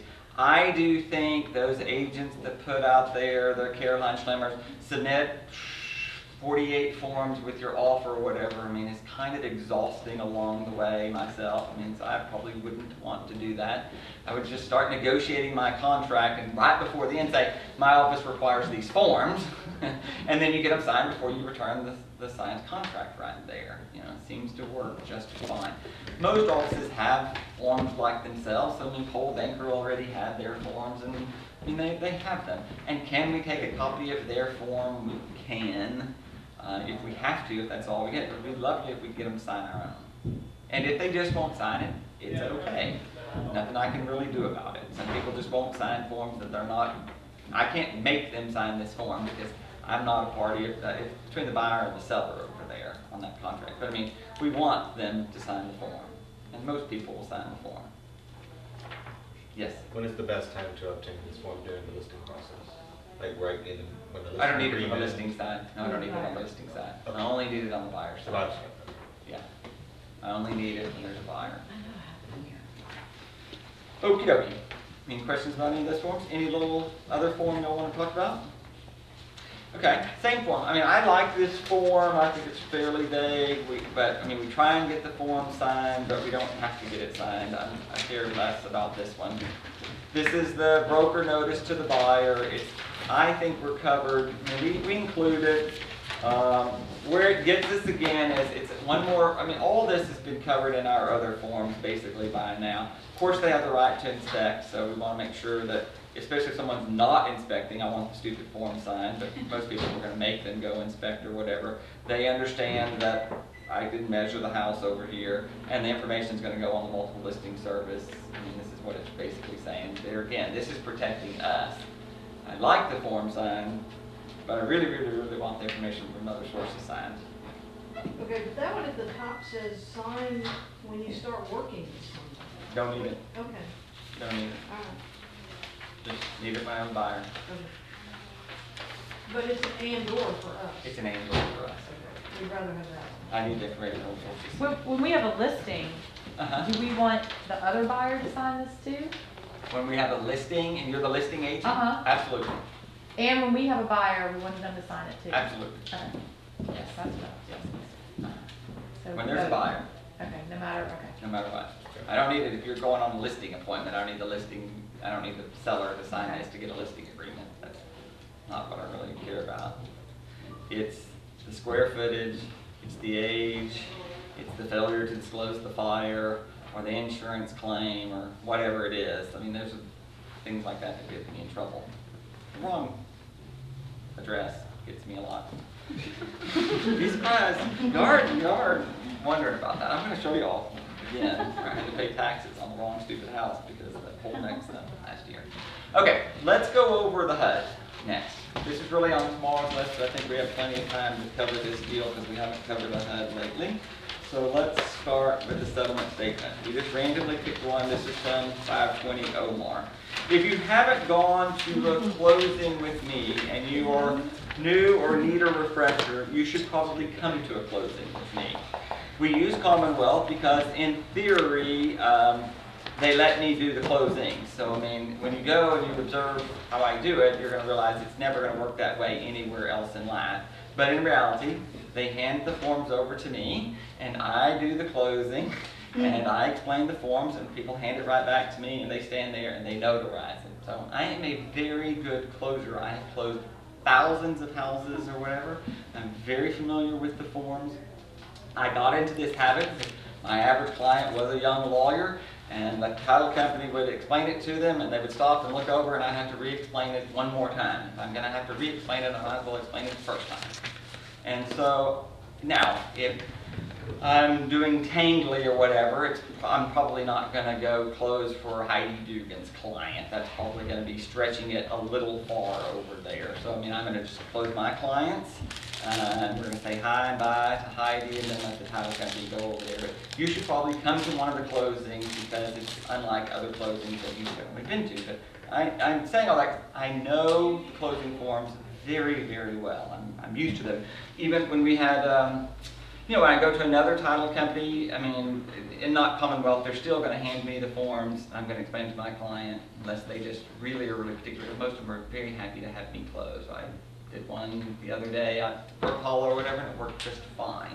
But most people know that that's how I'm going to do it. Now, I'm the broker, and I'm the owner, and I don't expect you to necessarily do that or whatever. I've been doing it a very long time. But it's a good way for you to understand how closings if you'll just come to Commonwealth once and let me show you how we do it over there. So most of my clients all know that that's how it's going to work. So I'm a pretty good closer. So if there are questions you have about closing, you can ask me. So on the settlement statement, let's start on page 2, and let's pretend that we're the seller first. So we're just going to do the seller side, and then we're going to come back and do the buyer side.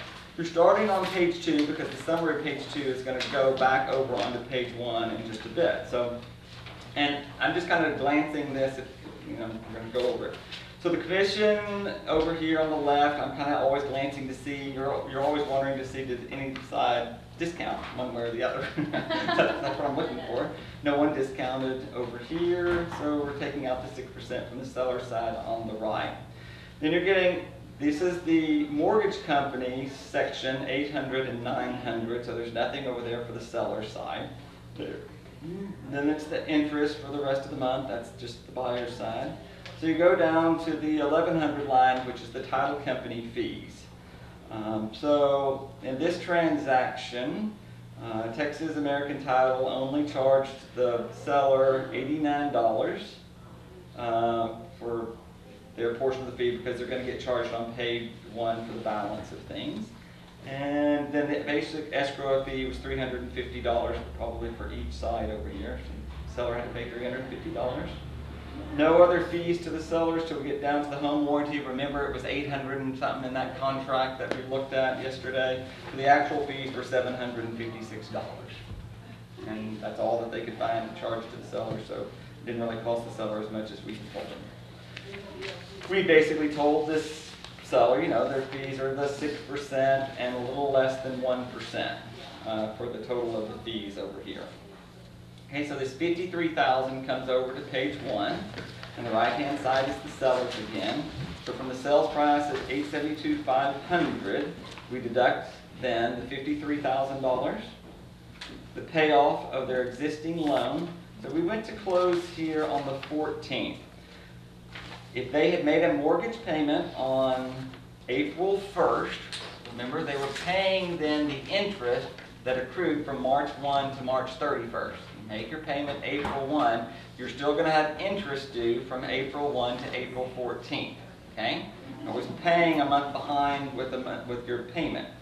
But the title company is not going to get the payoff from the 14th. They've done this a few times too, and they know that if we close on the 14th, we wire the money on over to wherever it's going, and then it gets processed by Chase for a little bit.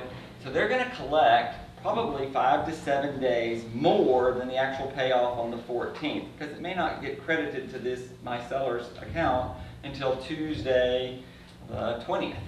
Okay, so my sellers, of course, I checked my payoff yesterday. It was $413. Okay, I'm sure it was, but there's going to be some extra days tied in there. The title company's going to collect a little extra, pay off the mortgage. And whatever's left from your mortgage account, they're going to mail back to the seller a little bit later. So they're always going to collect a few days. Because nothing's worse till this deal, I think, did probably fund at 5 o'clock. But if it didn't fund till Monday, who wants to go over there and re-sign again because we need to collect $52 more for 2 days of interest. So they're always going to collect a few days extra there. Okay? So this is the payoff plus probably 5 days. Here is the title policy, the portion paid for by the seller. About 6.65% of 1% is about the going rate here for a title policy for a seller these days. And here's the prorated share of the taxes from January 1 to the 14th. I represent the seller.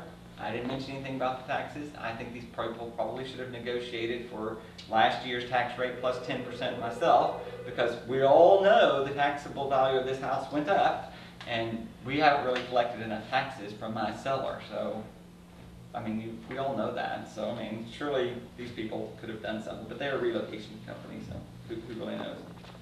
But I tell my sellers separately that if we use last year's number, the likelihood is that you're going to get contacted in October or November from these people, and they're going to want another couple $1,000s from you, which you really owe anyway, so that's fine.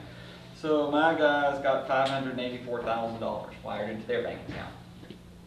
No big deal on the seller side, it's relatively simple. We had our repairs, we were at $880, we took off the value from just the price. We didn't give them a credit for closing cost or any money, we just reduced the price. That's how we got to the $872,500. No problem there.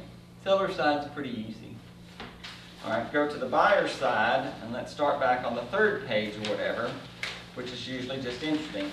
This stuff should match what was their good faith estimate, but you can tell that they're borrowing $654,000 there, got a 30-year loan at 2%, Can you believe that? No. 2% money over here on $654,000. Pretty amazing to me. Reload company. So they're just paying their principal and interest, $2,400. You live in an $860,000 house that way. So this is telling me that they got an adjustable rate mortgage, that it can go up a maximum of 7 points over the term, but it's not going to change for 5 years here, right? We're in 2014, so it's going to be a fixed term for 5 years, and after the 5th year, it can go up no more than 2 points per year over that term, up to the 7, up to the 9. It can go up to a maximum of 7. Yeah, it could rise to 7, but no more than 2 points a year. So in year 6, the likelihood is that they're going to pay 4%. In year 7, 6%, and then we'll see what the real rates are in life by then. Probably by the end of Obviously, they don't think they're going to be in America more than 5 years. And probably moves around. I mean, he's an oil and gas guy. He probably moves around all the time. And these guys, that's what they love to do. They get to live in expensive houses at 2%. Pretty amazing. And then you're really, so if you represent the buyer, you kind of look at this, and then you want to make sure that there's no prepayment penalty over here. It's probably the most important thing you're checking on this page. So you're checking the interest rate, did it match what he thought he was getting, and can he prepay without a penalty, which was great. Hardly any prepayment penalties today after a little mortgage reform. Okay, so go back to page 2 and the left-hand column now. So of course the realtor fees were paid for by the seller. So now we're starting about what's going on with his loan. So he paid a 1% loan origination, or $6,653.74 was his loan origination fee that he paid. So he paid 1 point, which is really prepaid interest, in order to get that loan. 1 point's fairly standard. You might pay, so the way banks make money with the loan origination or the interest rate, or both. The higher the loan origination, the lower the interest rate. The lower the loan origination fee, the higher the interest rate. So when you see 4.25% interest rate on the billboard at 610, they're assuming that that person paid a 1 point loan origination, $4,000. Whatever 1 point of their loan is, 1%. If you see, what happened? Oh, was it wrecked? They sounded like that. Fine, they better not hit my car. Unless it was on the 16th or right. Selena, everyone okay? Yeah, there's a car right here. He hit the tree. He hit the tree? Our tree? In the Esplanade? As long as he didn't hit the Model T, right? Right. Okay, so that's how interest rates work. Then the banks take.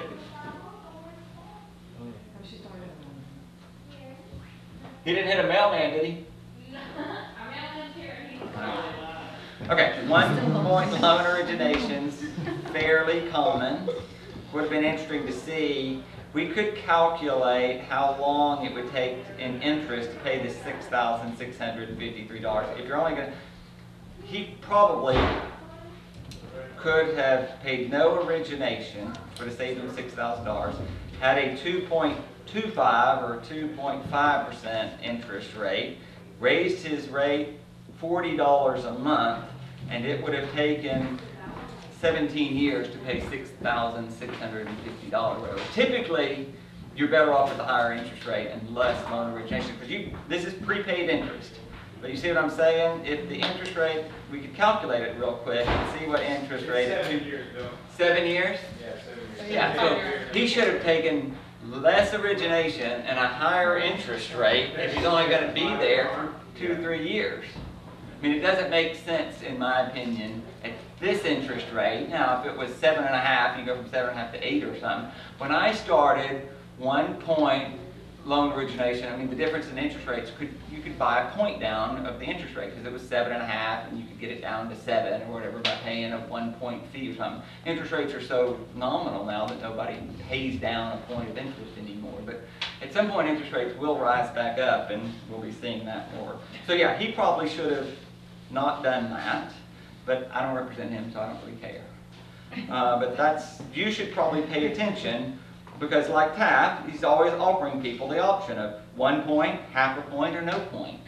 And really, I mean, most people should probably, at this interest rate, not pay the loan origination and take the higher interest rate, unless you know you're going to live there 15 years or something. You're prepaying interest, in effect, by doing that.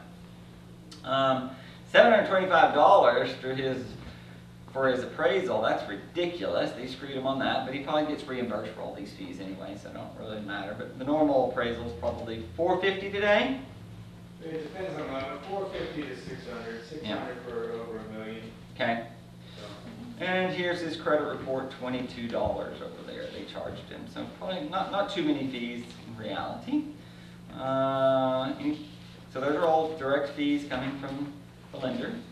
Here we have next his interest. They're calculating from the 14th to the 1st. He's not going to make a house payment on May 1st. He's going to make his first payment on June 1st. And on June 1st, he's going to pay May's interest.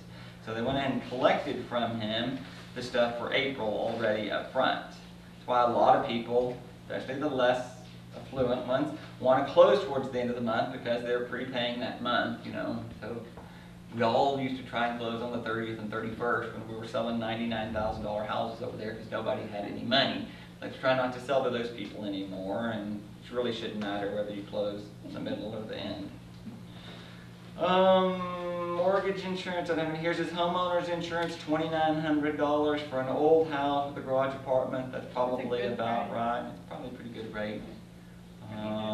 Brand new spanking houses over there, probably much cheaper. It's old wooden houses that are not that easy to insure these days, and it's pretty good insurance, I thought. Here's where he's putting into an escrow account. So he has some initial deposit into his escrow account that came over. Some of that's coming from the seller, but they're collecting taxes,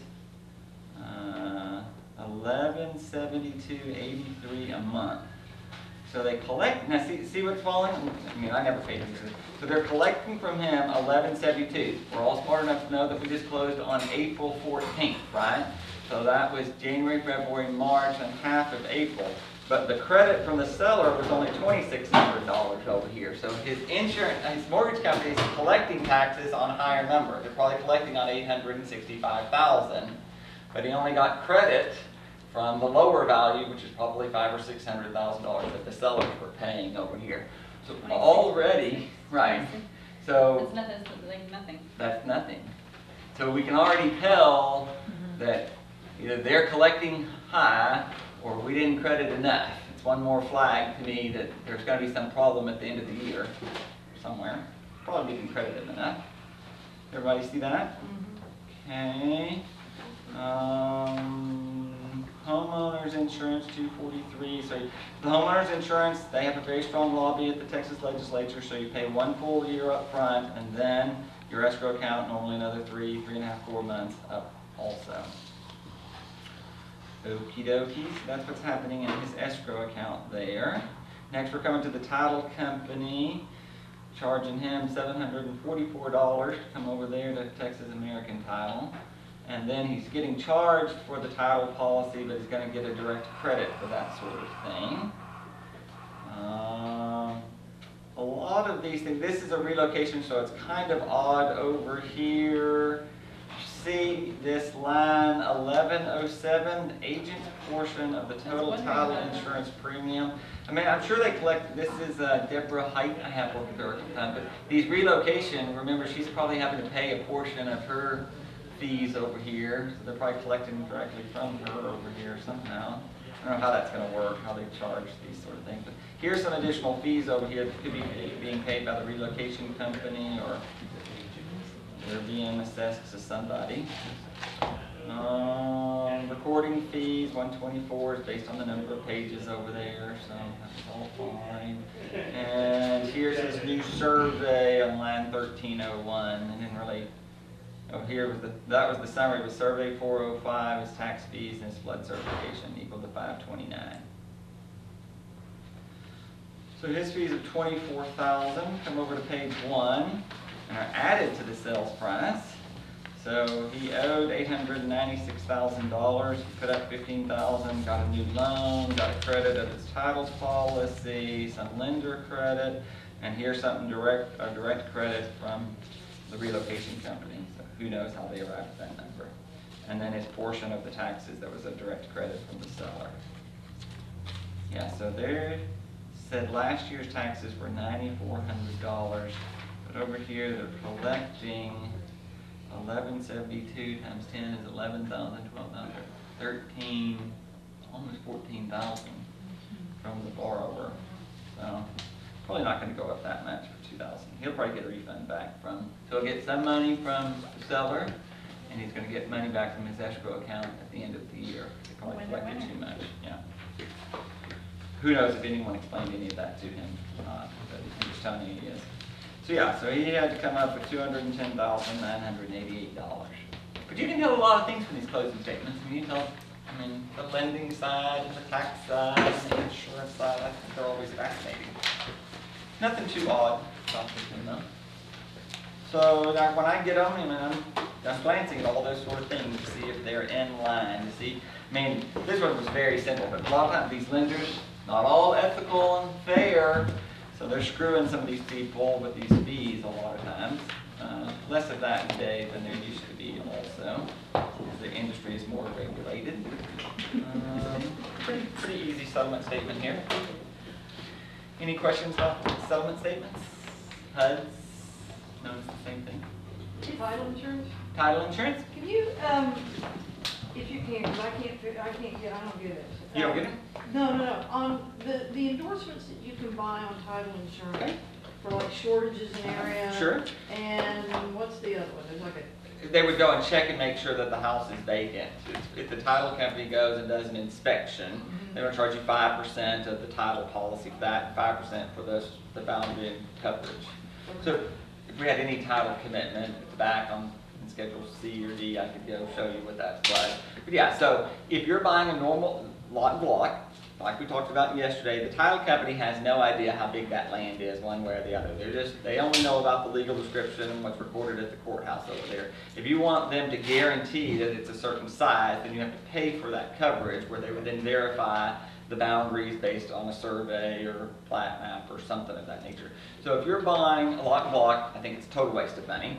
If you're buying 3.35 acres, in Round Top, I would definitely get it. There's plenty of people that thought they were getting 3.325 acres and they really only got 1.75 acres, when somebody really tight. And sometimes those, maps are like this. They're in the country, it's not a rectangle. How can we calculate what the square footage of the survey is, but somebody can. But I would definitely get it if you had something. If you're subdivided and you're buying a subdivided lot in Shady Acres, I don't think it's that important either. Glenda's got one where the plat maps show there's a certain size, which I consider to be about 7,400 square feet on 25th and Main.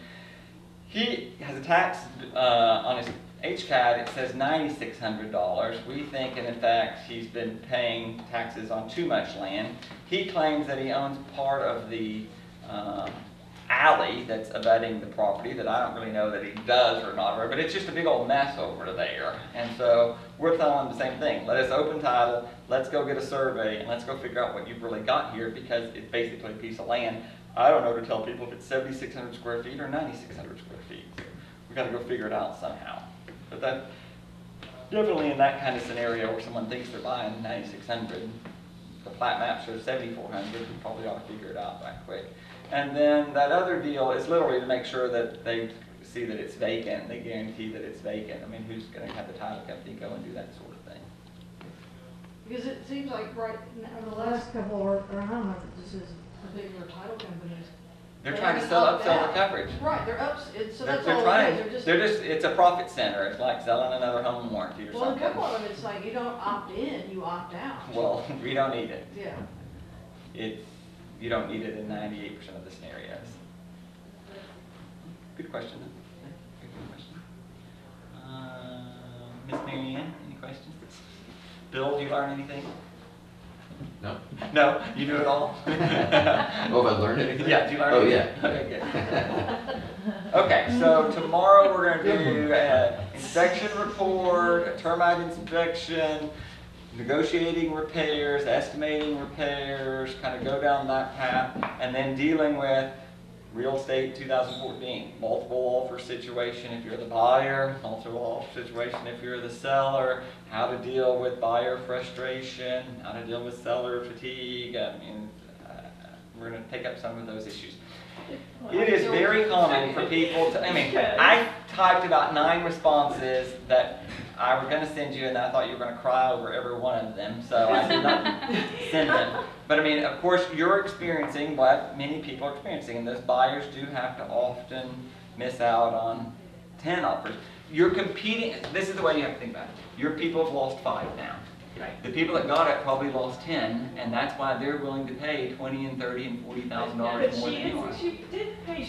21 is not that much money over. 21,000 over. It's not that much money.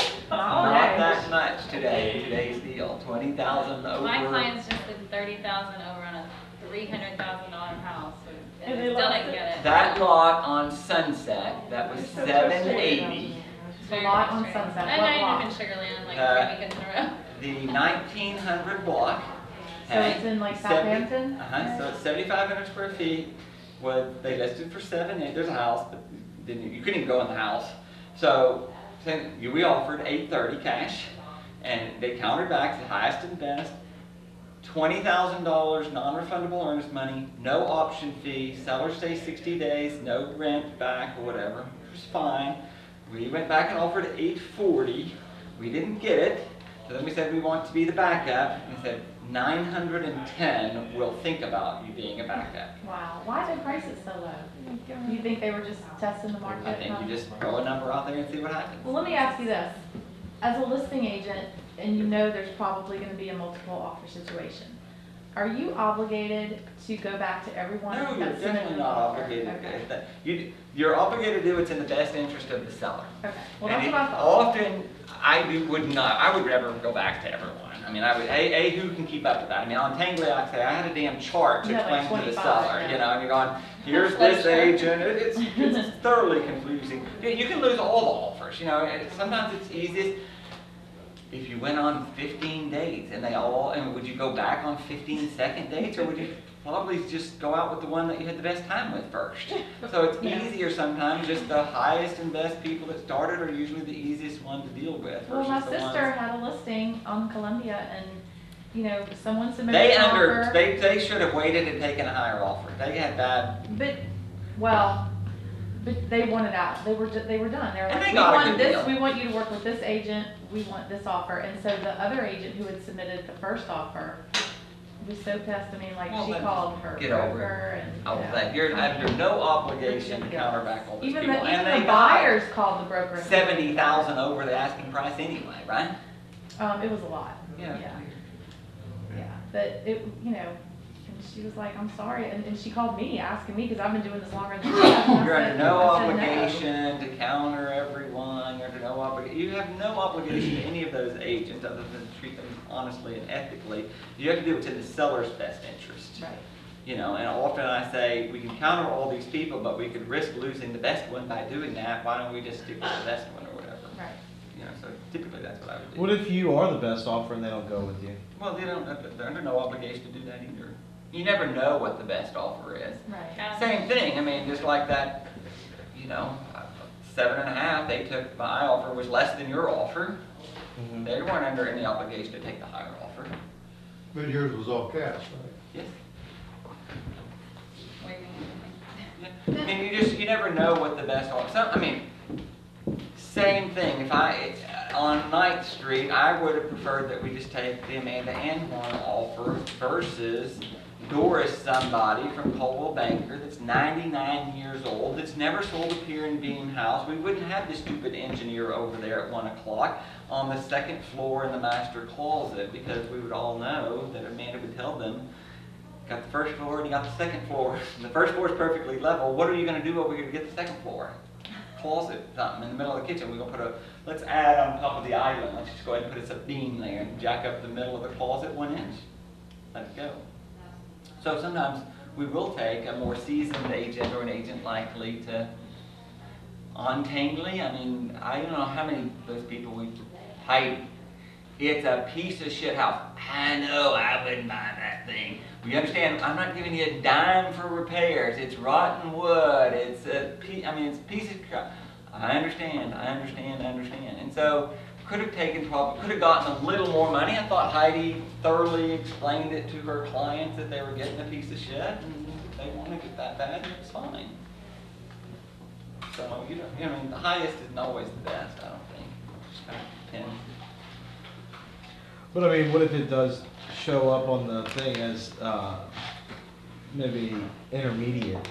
I mean, you know what I mean? You never know. You never know if the listing agent cut his commission. You never know if he was paying the rent back. You never know if they're not sleeping together. You don't know if they're vacation together. They could have been fraternity brothers. I mean, you never know. I mean, you're just totally speculating over there.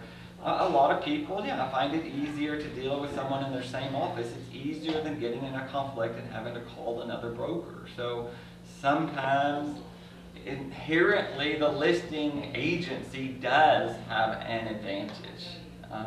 They do, because there's a relationship already started there. We don't know that, whatever, if Julie Greenwood went out and gave them some advice over there, so then are they going to be apt to more take one of Julie's agents in Kirby? Well, maybe, because they can call Julie now if there's a problem. I mean, you just never really know.